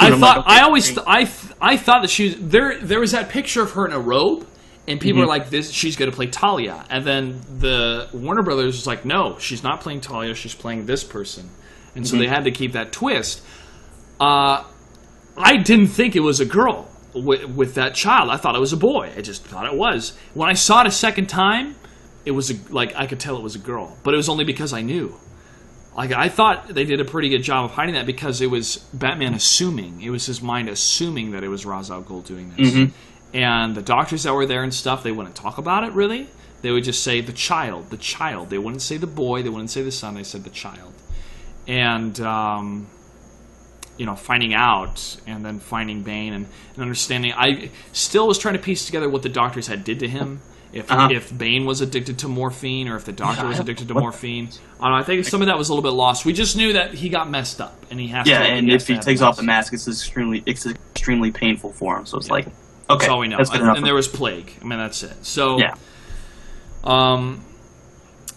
but that twist when she's like, when he's like, but you're Ra's al Ghul's son. She's like, he didn't have a son. And then she stabs him. I was like, oh, I was right. It is Talia. Oh, my gosh. I was freaking out. And she just does the whole monologue. And I was thinking, she's been waiting years for this, man. Yeah. Years. She slept with him. She was taking over his company. All this stuff what was a just... bitch. She was good. And then, Batman's like, maybe the knife took too long. Yeah. And, I mean, it was a good twist for, the people that aren't really the comic book Batman fans or the original series Batman fans who didn't know that Ra's al Ghul had a daughter. Talia. But for the diehard fans, they're just kind of like, oh, dude, Ra's al Ghul didn't have a son. Like, this twist is awful. But it was a very good twist. I enjoyed it. Movie-wise, it still was... Movie-wise, of the attraction between him and Talia's... Well, I want to say Talia's character, but Marian's character was there, and it wasn't a damsel in distress. It was more of care for this girl. She's very lovely, and I cared for her, and she was strong. She wasn't, oh, Bruce saved me. It was more of like, let me help fight, and then she didn't just betray Bruce. She betrayed the whole city, Gordon, everybody that worked with her. So anyways, I just felt that. Was a little bit rushed with the romance between them, sure, but the end, just even with the way she carried herself when talking to Bruce as Batman, and Christian Bale's face when she stabs him, and that's probably his best moment of the entire movie. Yeah, he is so flabbergasted of what is happening. And then he has no problem kissing Selena. I was like, that was the biggest kind of thing for Bruce. Like, do I go for Selena or do I go for... I forgot her character's name. Marian's name. Melissa? Was it Melissa? No. I don't remember. Michelle? I don't know. It doesn't matter. But he's like, well, she betrayed me, so I'm going to go for Selena now. No. Anyways, I just felt the particular performances, which, are...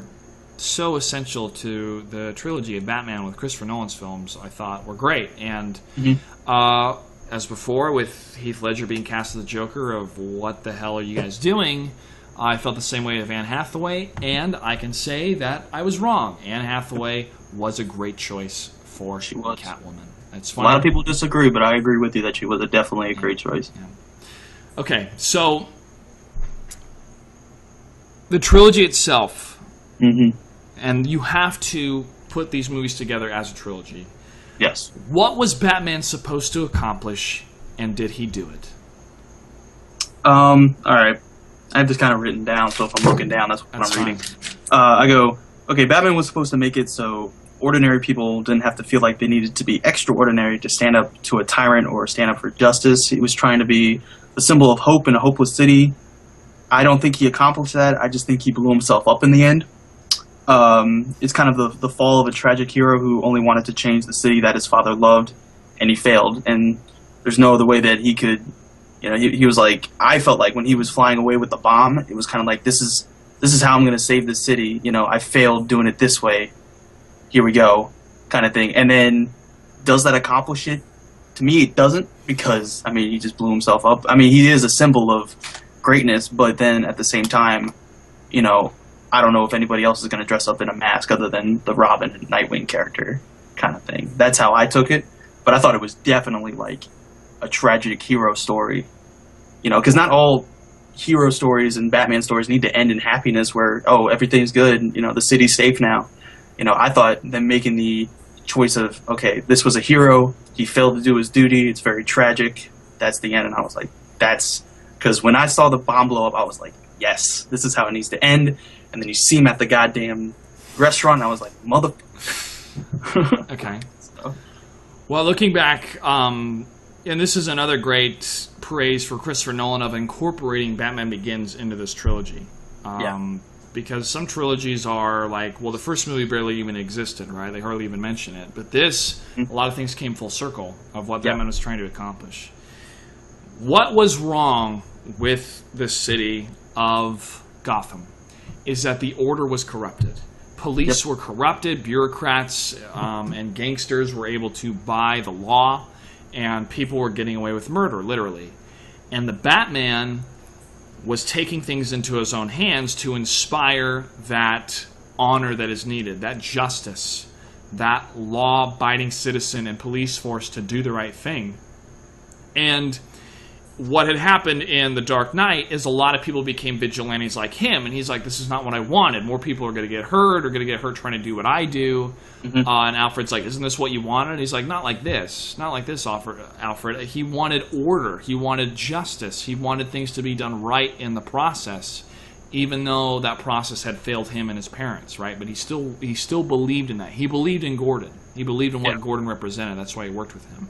He also believed in Harvey Dent before he turned. Yeah. He believed in the order. He believed in the American way, if you will, of how justice should be served. That's why he didn't kill anybody. He wouldn't execute anybody.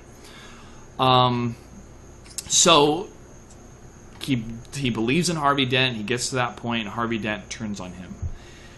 And once again, like his whole plan comes to this, well, I can't inspire people as Batman, but Harvey Dent can. Yes. Now, if Harvey Dent's honor is tarnished, I'll take the fall and become a bad guy so that people can rally together and do the right thing against me.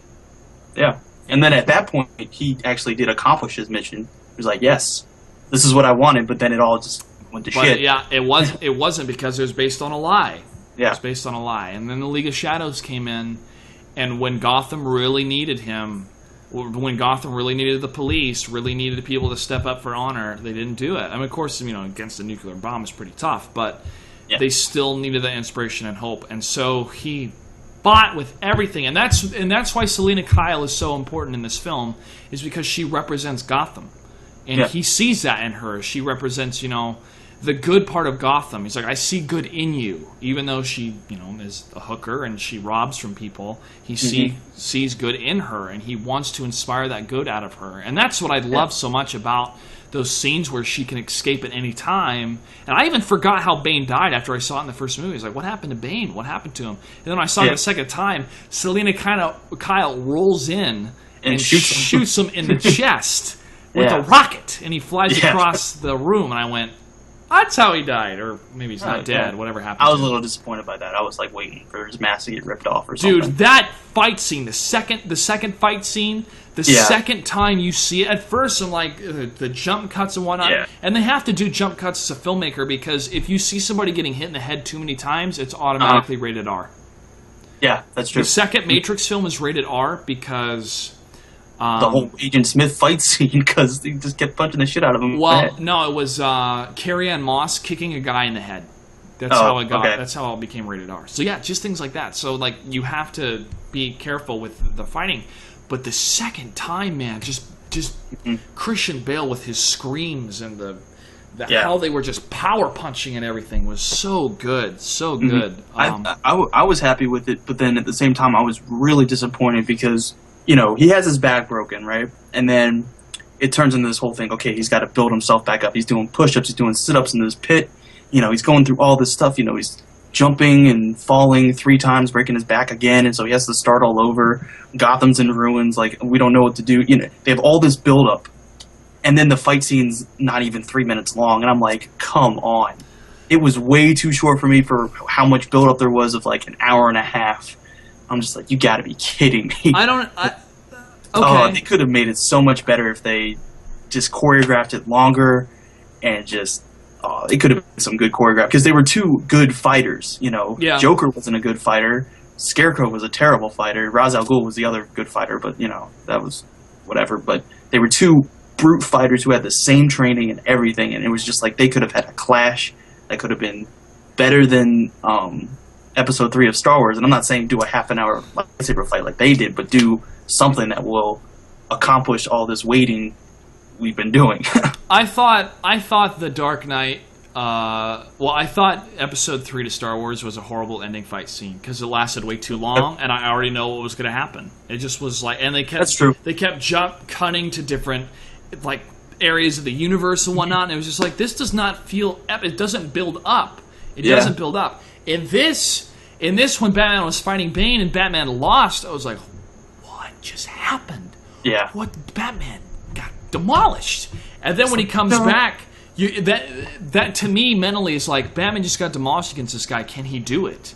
Can he do it? And when they're walking towards each other, I was like, here we go. And when I saw it the second time on IMAX, man, and they were landing punches and that just intensity between the two, I felt it was enough. I mean, could it have gone longer? Sure, but that just makes it more into an action movie. But there's nothing wrong with that. I feel that the scene accomplished what it was trying to accomplish, and that was Batman was fighting for something this time.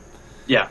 And that's what made the difference. And but Bane was like, I broke you, And I'm so glad he said, I will break you, and he does, because that's what he says in the comics. He's like, I will break you, Batman. No, my favorite line was when he was like, I was wondering what would break first, your body or your soul. Yeah, it's like your spirit or your body. And he breaks it. But going back to like the Star Wars lightsaber fight, the only reason why I really liked it was because, okay, the first 3 films, episode 4, 5, and 6, like, they keep going back to this fight between Anakin's father and Obi-Wan through the entire, not Anakin's father, my bad, Luke's father and Obi-Wan, and, like, just how epic this battle was, and this is what, this is how the Sith became into power, was this fight, and I felt like in episode 3, even though episode 1 and 2 were absolutely terrible, episode 3 was like, okay, this lightsaber fight has to be epic, because this is how the next 3 movies, which are the three most famous movies and one of the most famous stories in the world, this is how it started. And we have to do something special for it. And that's where I thought it fell flat in Batman, where they do this hour and a half, let's get back to, on the motorcycle and keep riding kind of thing, and it's just kind of like, it's 3 minutes long, and I'm just like, oh, come on. Like, let's go into another building, let's go through some more walls. It's like, it doesn't have to be absolutely realistic, which the movies aren't, but at the same time, it could have been much, much longer. Well, and that's what pissed me off. In episode 3, you have them jumping on these little lava boats and going everywhere on Mustafar. Oh, yeah, that was a little much. And it's like, I didn't feel any of them were in danger. I didn't feel any of them were in danger until Anakin jumped and Obi-Wan cut off his arm and his leg, and I was like, oh, and then it's over. That's how I felt, man. And this is, people have different tastes or whatnot. In Batman, I felt every punch mattered, and they were both like, this was it, man. This was the war, and I agree. I just wish it was a little longer. Yeah. Well, all good things must come to an end sometimes after 3 minutes. But yeah, that's true. Yeah, it was 2.5 kick-ass minutes, but if it was a little longer, I would have been yes. Yeah, especially for a final, Yeah. Maybe it would have been different if it was the Joker versus Batman. I don't know. Maybe. I mean, it turns into Arkham City or something. Well, so at the end of Dark Knight and into Dark Knight Rises, it's 8 years difference, what we brought up, right? Yep. So, and Batman is done. He's accomplished what he wanted to accomplish. Mm-hmm. But then it turns out to be, but he doesn't. He's not happy. He sacrificed all of his happiness for it, and it turns out that it's based on a lie. It's not going to work, and some things are happening that's not good. And so he's like, all right, I have to bring the Batman out to do this. And Alfred sees this as, you're doing this so that you can die. You're doing this so Pretty much. Yeah, you're doing this so you can die. You are miserable. You have nothing else to live for. And Batman's like, I tried to live my life and I lost it.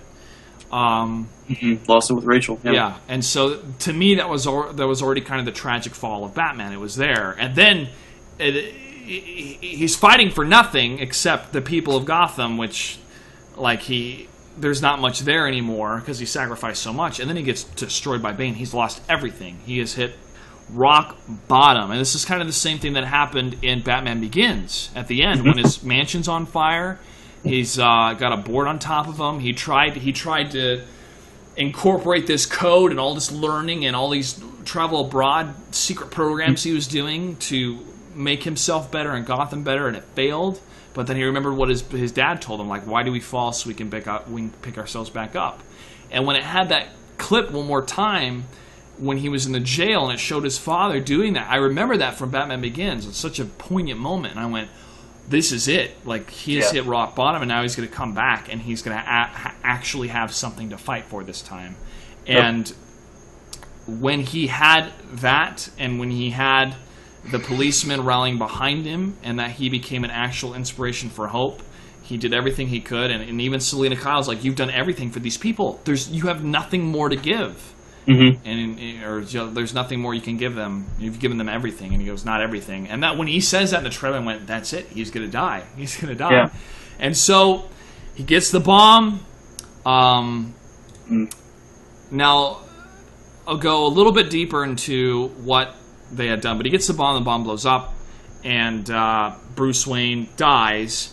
Gotham remembers the Dark Knight as this hero. The police stood up for what was right. They're going to have more control. They're going to have control of the city. It's not going to be a utopia, but the Batman is going to inspire that hope, which he needed. Yeah, and when I said Batman failed earlier, I didn't mean like, oh, everything's lost. I mean, he was trying to get Gotham to be a utopia where there's no crime, nothing. And then I think he just kind of realized that, and it's just like, I don't know, when he killed himself, I felt like, he knows he can't do that, but he can give the city hope or something by killing himself, and this could be the final blow to his legacy or whatever. And they stood up the statues so that people can always see that this is the symbol of hope that we were waiting for. But that doesn't necessarily make it a utopia, because there's still crazy people. It won't be, but it's gonna make people, I think, cops. Well, look at Blake. Look at what happened to Blake. Yeah. He left the force because he was sick of the shackles, right? Because there was a lot of, that incident on the bridge. And what Batman saw in Blake this is a kind of hope. This is the kind of potential that can carry on the legacy that is Batman. Now, I want to dive a little bit deeper into this with the Batman here, of what he accomplished and how this kind of rolls into what Arkham City did. Arkham City, the video game. Arkham City did something unheard of that nobody had ever done. All right. Yeah. Have you played Arkham City? Oh yeah, of course. All right. They killed the Joker. Dies. Straight up dies. He is dead in the end of Arkham City. Sorry guys for spoilers. That's what happens. He's dead. Not coming back. Okay. It was a great make up for the dumb boss fight at the end of Arkham Asylum. All right. Christopher Nolan retired Batman. Retired him. Did Batman die? Well, in the record books, yes, he did. You see Bruce Wayne's gravestone. Gary Oldman is there. Alfred is there, and Lucius Fox is there. And they know he was Batman. And so Batman is retired. Gone. He is gone. But Bruce Wayne, that moment when Alfred is at the cafe, Yeah. and he gave that monologue earlier about how he had always imagined seeing Bruce at that cafe with a wife and a happy life, and they wouldn't have to talk to each other, but that he would know that he was happy, and that's all Alfred wanted. When he sees... It's so cool because he looks up and it does the Batman bum bum song. I honestly thought when he looks up and like he does his little smile and his nod, I thought the movie was gonna cut right there. I was like, oh my god, because I thought Christopher Nolan was gonna pull another Inception. Nah, people. I don't know if they would like that, but I thought about it, and I thought about it, and then Bruce acknowledged him. I think Alfred deserved that. Because people would Alfred have talked to him? I mean, come on. And then people would have wondered too much. And I think it was to reward Alfred for all his hard work and service and love for Bruce that Bruce acknowledged him and said hello. And Alfred's like, nice. Like, yes, I didn't fail. You know, I did take care of it. And not that Alfred was selfish, but he felt he failed. And Alfred and I didn't want Alfred to feel that he failed at the end of the movie. And I felt like seeing Christian Bale and Hathaway there was good. Well, okay, I have a different Go ahead. opinion. Yeah, Go ahead. like, I mean, that's most likely what the filmmakers were going for, but I felt like, okay, and I know this is just a movie, so what I talk about, you know, I might be going too deep into it or whatever, but okay, yeah, Alfred failed. You know, the family he's loved for generations, he failed because he couldn't protect what he promised to protect. So I feel like when he saw Bruce and Selena at the restaurant, it was kind of like he's seeing them because he wants to, that they're not actually there, kind of thing. Like this is what he wanted to see his entire life, and this, you know, he's only happy in wherever he was for. But that goes back to the second movie of the faith being rewarded, but it's not the truth. Do you see? Yeah, and okay, so, and then I started thinking, I'm like, okay, there's no way Batman lived. Because, okay, I know they came up with the whole thing about the autopilot still working software or whatever, but I was like, okay, either he ejected way too early and the autopilot worked, like, before he crossed the bridge or something, because they say in the movie, the nuke has a blast of 6 miles. Okay, if you eject even right before that moment where the bomb explodes, there's no way you're going to get out of 6 miles of radiation from just ejecting or whatever. And they didn't classify that the Bat had an ejector seat that you could fly on your own, and I think that's way out there to think fly, of. no. Swim, yes. Yeah, but then it's just like, oh, you know, 6 miles, there's no way you get out of there. I think it's better just to think Batman is dead, Alfred is being happy where he is, even though, you know, It's not a dream, man. It's not a dream. It's real. I know, I'm probably, you know, now I'm just kind of like, you know what, it's probably not a dream now that I hear myself talking about it. It's kind of like, I know. I just wanted to see Batman die. I thought that would be the perfect ending to a tragic hero. That was just me. Well, in a certain point of view, as Obi-Wan would say, he did die. I mean, they have the gravestone for Bruce, and they have the monument for the Dark Knight. Now, this is I think one of the biggest things that happened that was a very, very big deal when it comes to Batman. Is another point and another layer of this movie is he would tell Selena Kyle, no guns, no guilt. And even with Blake, when he shoots behind the guy and the bullet ricochets and kills the guy, it's like, damn it, it's like a dead witness, you know? Batman used guns at the end of the film and killed somebody. Because there was a nuke that he had to stop. And so it's like he broke this one rule, right? But it transcended his brooding, dark rule setting. It was, I have something to fight for, and these people need to be saved. and he straight up shot missiles out of his Batwing to stop the truck. The truck moved and fell off, and Talia died because of the crash, and he was able to stop the nuke. Batman used guns, he killed somebody, and he saved millions. And I feel that nobody has been talking about that. They're like, well, you know, she swerved or whatnot. It's like, dude, he shot missiles in the front of a truck. He had to stop that. And I'm so glad that this debate didn't come up of, well, I gotta stop the truck without killing anybody. It was more of like, we gotta effing stop the truck. Kind of like he knew what he had to do. Yeah. But yeah, I never thought, you know, when he was firing the guns, I thought it was just like, oh, he's trying to stop the truck, not necessarily kill Talia or the driver or whatever. But then I think when he realizes, oh shit, I just killed Talia, you know, I just broke my rule kind of thing. I think that's a good moment of like, yeah, this is probably the end of Batman because he broke his rule. I mean, I'm not saying he killed himself because of that reason. No, I don't. I think at that moment, it didn't matter. That rule, it didn't. This was something bigger than Batman. This was Gotham. I'm saying as like a story element, like, okay, this is the end of Batman. Yeah, because it was broken. Yeah, he straight up killed somebody. I mean, that's even in Batman Beyond, where he had to use the pilot episode. He had to use a gun to survive. Somebody was trying to shoot him. He picked up a gun and shot back, and he looked at it and he goes, I'm retiring. And he retires. That's how Batman Beyond begins. And I found that to be... I always remembered that. I was like, Batman shot a gun. And there's... at first, I mean, he's trying to stop the truck, but there's no... Like, nobody cared. Nobody cared that Talia... I mean, everybody cared that Talia died, but nobody cared, like, oh, Batman killed somebody. It was like, that bitch died! Get that nuke, son! You got a minute, you better go, you know? And that's... And I feel that as a filmmaker, if you constrain yourself to those rules of Batman, you can miss out on what is Batman trying to fight for. Like, even he misses out on what Batman's trying to fight for. And he even tells, like, Selena Kyle's, like, you know, no guns, no guilt. And then she rolls in with a missile and takes out Bane, where Bane could have totally stopped Batman. So it was like, these guns are coming in handy. So I felt that was something that no comic book person would ever touch, of him using guns, and he just straight up uses missiles to stop that truck at the end of the film. Definitely agree. So that's a very big thing. The story of the trilogy is definitely beautifully written, but I feel like with the last movie, it just wasn't delivered like it could have been. Well, and I feel that that's because of the death of Heath Ledger.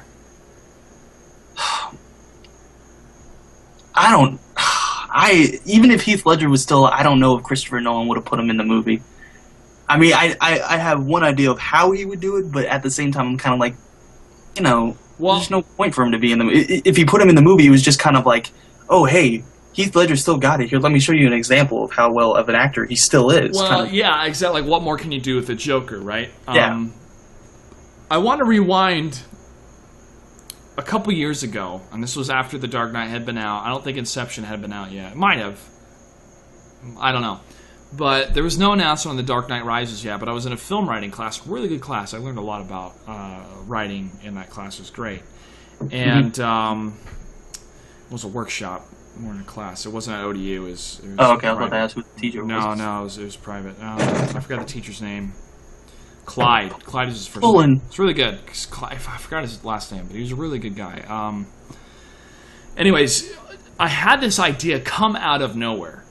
Literally, I was sitting there and it just popped into my mind, and it was, what should happen in The Dark Knight Rises? Well, we knew the Joker was going to be in because Heath Ledger had passed away. And I thought, well, you could have the Riddler played by Johnny Depp, and then the Penguin played by Philip Seymour Hoffman. And I remember the speculation. They don't attack Batman, they attack Bruce Wayne. And to attack Bruce Wayne, Batman's only weakness is his bank account. Yeah. And that's exactly what happened in The Dark Knight, is that they hit his bank account. And I went, oh, I was right. Like, this is the one part of the story, or the one weakness of Bruce that hadn't been hit yet. And really is, like, his biggest downfall. If you take away all his money, he's just a crafty guy with maybe one or two gadgets he was able to save. And then not only do they take his money, but they take his whole armory. You know, like, that was huge. That was huge. That was his whole I was like, man, they're just gutting Bruce Wayne. Yeah. It's just like, you know, why don't you just burn him on a stake? Which made him hit rock bottom. So I thought that needed to happen for him to really hit rock bottom, was for him to go broke. Now, with the Joker, In the written version of the film, the novel version, Selena or somebody talks about the Joker, and it says that since the Harvey Dent Act, all of the inmates that have been arrested under that act were moved to Black Island Prison, whatever the prison name was, where Bane goes to break everybody out, except Joker. Joker is the only inmate at Arkham. Yeah. And nobody knows if he's escaped or if he's still there. That's it. That's the only mention of the Joker. You said in the written version of The Dark Knight Rises? Yeah, the novel version. There's a novel version of it? You're talking about the graphic novel? No. It's like the companion to the movie. Like you have the movie, and then somebody does the novelization of the movie. Yeah, because this movie's also really based off Frank Miller's The Dark Knight Returns a little bit, slightly. But the Joker's the main villain in that one. But okay, I thought that's what you were talking about. No, it's just, and I also saw a storyboard, and it must have been somebody's like neat idea that the Joker is in that prison, and he's just sitting in his bed, and then all the doors open, and he goes to the door, but it doesn't open, and he knocks on the door, and nothing happens, so he just goes and sits back on his bed. Like I said. But how I figured if they brought the Joker back, if Heath Ledger was in this movie, this is how they would do it. Like, okay, in the second movie, Alfred says to Batman about, like, why did the Mafia go to this guy? And it's just like, well, they went to a guy that they didn't completely understand, we scared them into, so that they go to this guy. Well, I felt like in this one, he didn't completely understand Bane at first, so what he would do is after he comes out of the pit, he goes to the Joker for some guidance on what to do, because he goes to a guy that he doesn't completely understand to find out about a guy he doesn't completely understand. So I felt like he would go to Arkham to the single prisoner who, when you think about it, Joker really is his best friend. If you've read the comics, he's not a very good best friend. He's the best friend of Batman because they're the ones who know the most about each other, even if they don't know their own names. Yeah. Kind of thing. And that's how I felt like he would bring Heath Ledger back if he would to do it, Joker back in any way. Because if they did, the audience and the critics would be paying attention more to how that guy, who's playing the Joker, his performance was nowhere near Heath Ledger's, he's like the worst actor of all time, kind of, because that would have definitely happened if they did that. Well, which isn't. And they also wanted to honor Heath by not having the Joker at all. That's why. It's tough. It's tough though, because then people can argue that is making an actor or an actor's performance more important than the entire movie. Yeah, or the entire trilogy. That's why I was like, if he's in this, or they bring the Joker back, there will be no reviews about the movie and how well it was. It will be about this guy playing the Joker, and he was nowhere near Heath Ledger. Yeah. Well, the Joker didn't have to talk. You could just maybe see the back of him sitting, and he goes to the door and it doesn't open, and he goes back and sits down. I mean, I don't know, man. I don't know what would be the best way to do that to incorporate the Joker, and I think Christopher Nolan didn't know either. So they just said, you know what, guys? Let's just leave the Joker as we remember him, and that's it. Let's move on. There's nothing else we can do. And I'm okay with that. It's just as a fan person of loving Heath Ledger's performance so much, that really steals the show for the whole trilogy. I mean, that performance is going to stand the test of time, period. Yeah, it's the type of performance that makes you want to watch the movie. Yeah. People watch movies because they love the story, but Dark Knight, even though it is near perfect, it's just you're satisfied with just his performance kind of thing, and that's why it's going to stand the test of time. But who I freaked out on when I saw the cameo of was Crane, Scarecrow. Yeah. I thought that was perfect. I loved it in The Dark Knight when he shows up at the beginning. And then when he shows up at the end as the judge there, I thought that was so good. And Cillian Murphy, every actor from Inception was there.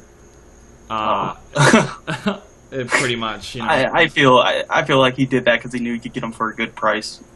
you know, Well, and you already why knew not? the actor. Well, yeah. I mean, no, if they all fit the characters, no doubt. But at the same time, it was kind of like, oh, I know what he's doing here. You know, he's going with what he knows and not taking a chance on somebody else, maybe, which is smart. Well, and then they took a chance with the Scarecrow for the first movie. That was a villain that had not been used in any other movies before.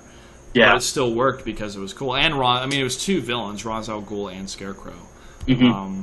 Yeah, which was really cool. Now, Liam Neeson showing up for a bit just as the Phantom, kind of in Bruce's mind of the different types of immortality. And I think that was also a little bit of a nod to the comic book fans of, like, the Lazarus Pit, the pit he was in, immortality, progeny, having children kind of thing. I was like, oh, this is a kind of realistic take on that. And I didn't really make the Lazarus Pit connection until somebody's like, yeah, the Lazarus Pit, which you can get reborn in, and then you have the pit which Batman was in that was kind of reborn in. I was like, whoa, man, that's a good way to take source material but keep it more realistic. Low-key. Yeah. But I felt that little mirage or vision of his mind of kind of taunting him was pretty good. Gosh, that when he's in that rope and that back pain, I just felt, that was bad. Yeah.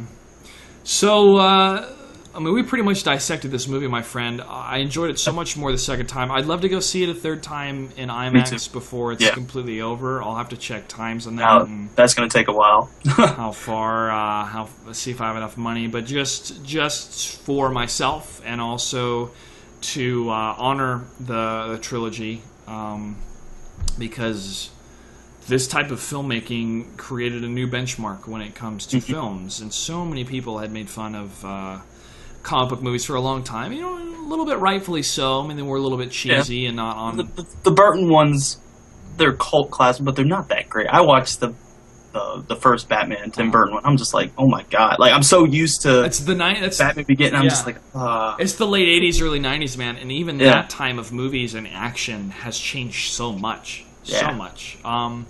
Batman Forever is still the best one, though. I'm sorry. You like Batman Forever the best? I love Batman Forever. Yeah. Out of the old ones, Batman Forever is the best. I really enjoy. I thought Val Kilmer made a great Batman, maybe not the best Bruce Wayne, and I thought George Clooney made a great Bruce Wayne, but not a very good Batman. I was wishing if they could like mix the two. But from what I remember from Forever, one of my favorite quotes is when Nicole Kidman gets all flirty with him. And he jumps off the building into his Batmobile, and he stops for a second and goes, women. Drives off. I thought it was great. And, I mean, you can't go wrong with Jim Carrey and Tommy Lee Jones as the two villains who just had a blast doing it. Oh, they did. It was super campy, but that's the type that's what Warner Brothers wanted. They wanted it to be more for the kids, where Tim Burton's wasn't really more for kids. It was darker. I loved Batman Returns, man. I've watched that film. I haven't seen that one in a while. I need to watch it so many times. It's Michelle Pfeiffer. Oh my gosh. Yeah. When she flips and flips and flips and flips and stops and licks her paw and goes meow, and then the building behind her blows up. Yeah, that was good. So good. So let's talk about the state of Warner Brothers right now as far as a studio. It's post Harry Potter. Harry Potter was a huge sad day. Harry Potter was a huge movie money intake for them, and now they have to kind of think what's next for them, right? So this trilogy just finished with Batman. So what's next for Warner Brothers in terms of Batman? I mean, this franchise is pretty much over with, the Nolan franchise, unless he wants to do a fourth movie. I'm not sure if that will even happen. They want to move into Justice League. They talked about rebooting. What are options that Warner Brothers could do without pissing off the fans? Well, I mean, I know Christopher Nolan kind of said this is the last Batman movie he's going to direct. I remember reading that somewhere, but he never said anything about, like, Robin or Nightwing. So I'm kind of hoping there's a Robin or Nightwing trilogy with Joseph Gordon-Levitt, which they could dive deeper into Gotham's problems. But what they run into is just kind of the same stuff over and over and over again. You're just kind of like, you know. But if they have beautiful screenwriting like they did in the first three, then that would be fine. But as for the Justice League, as long as they don't make it kind of cartoony and Michael Bay-ish like they did with the Avengers, and they just keep it dark and mysterious and powerful, like the Batman trilogy is, and how Man of Steel will be, then I think that would be wonderful. But they can't start coming out with movies just to get the character out there to make a Avengers movie or Justice League movie. Like they just started pumping out the Hulk movie and the Captain America just so that there can be an Avengers movie. Mm-hmm. I feel like they need to make these movies their own thing before they go to the Justice League, which is a totally different thing. With Avengers, they were just making these movies to make the Avengers movie. Yeah, so that's how it felt. Okay. Well, they did have the trailer for Man of Steel before The Dark Knight Rises. You didn't really see much. But I am excited to see what happens with the Man of Steel. I really am. It was a great trailer before it. Even though it was Lord of the Rings music, which, I don't really give a shit about. Like, people are so upset about it because, it's Lord of the Rings music. They can't do that. I'm like, they use the same music all the time. If you watch Flyboys, The Island, and something else, they use the same music. Mortal Kombat and Mean Girls, they use the same song for the closing scene and credits. Yeah. It's like, it doesn't matter. The song fit the trailer perfectly for Man of Steel. I was like, I'm so excited for this, even though it's Zack Snyder and he's been iffy since 300. So it's kind of like, Yeah, Zack Snyder has a certain type of flair for being a director, but it's being produced by Christopher Nolan. Yeah, and it's being written by the same team, I believe, that wrote the Dark Knight trilogy. That's good. Because the movie, it looks like it's been shot beautifully. I was like, whoa. Yeah. That's the kind of cinematography I want for my movies. Yeah. Now, Superman's my favorite superhero. A lot of people are like, why? They just complain. Oh. Batman's fantastic, but I think people need to go and watch the Warner Brothers Studios animated movie that came out in June. It's called Superman vs. the Elite. Okay. You should watch it. It's on Amazon or iTunes for a couple bucks, but totally watch that film, man, because you see a side of Superman that people haven't seen yet, really, and it just makes him so much more badass. And it's animated. It's animated, yeah, but it's... Have you seen Batman and the Mask of the Phantasm? Parts of it when I was a kid, man. See, that movie is critically acclaimed for doing what the Dark Knight trilogy did, 10 years before, and I rewatched it, and it is absolutely wonderful. Yeah, it came out in theaters. Yeah, I remember that. It was like the first animated Batman movie to come out in theaters, I believe. Yeah, I grew up watching Batman, Superman, and the animated series they had on the WB. Man, they're great. They still stand the test of time. They're fantastic. Yeah.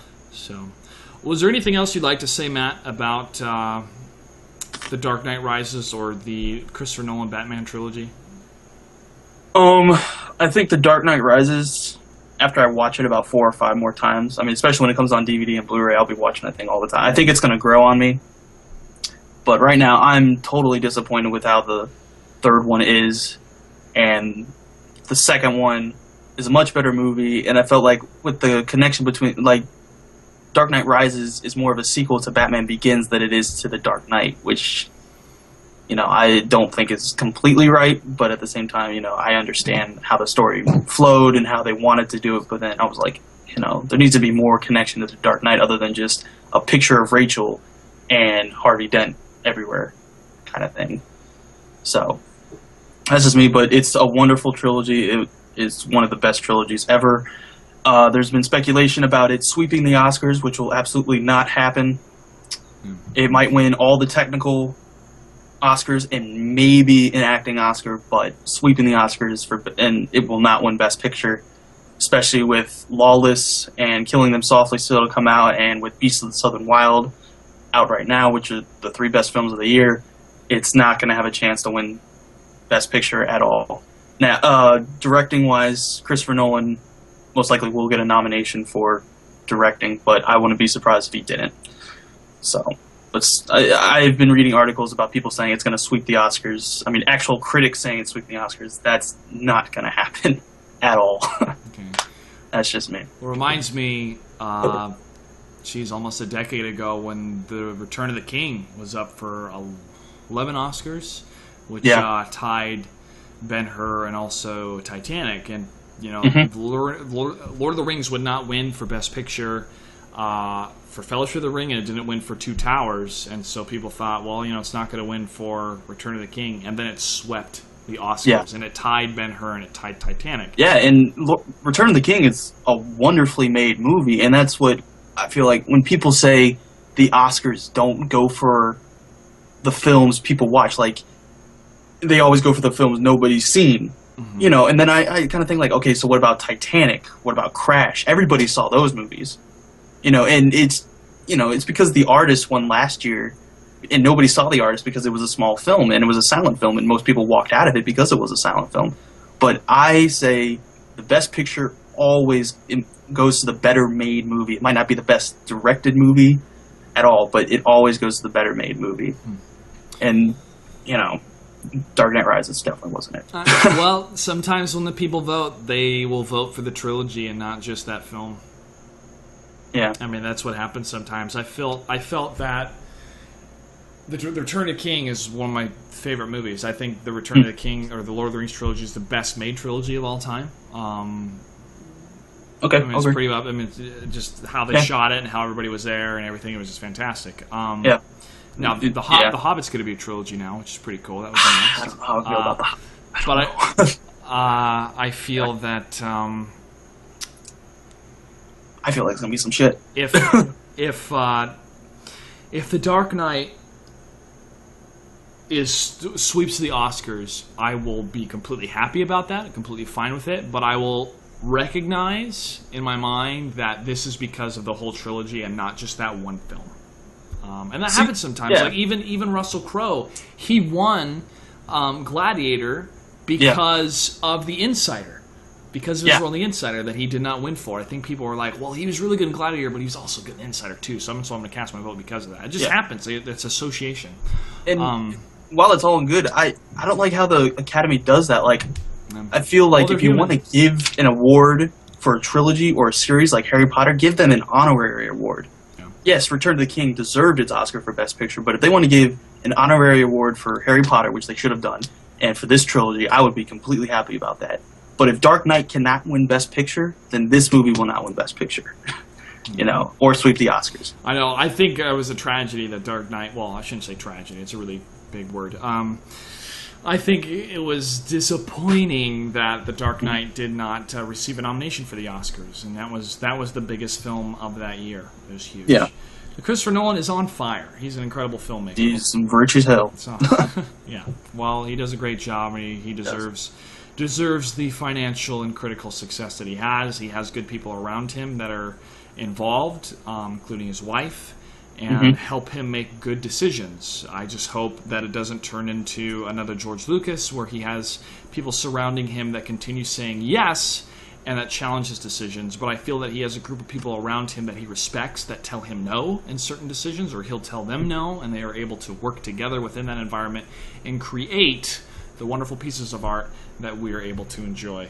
Matt, it's late. I really it is. Thank you for coming on, that we could talk about this film. It did sweep the nation and sweeping the world. It is still #1 at the box office. Yep. And for any kind of culture, even if you are into video games or not, needs to go see this film to see how a comic book that has been around for many, many generations can be told again in this light of a film that tops the lists of best films of all time.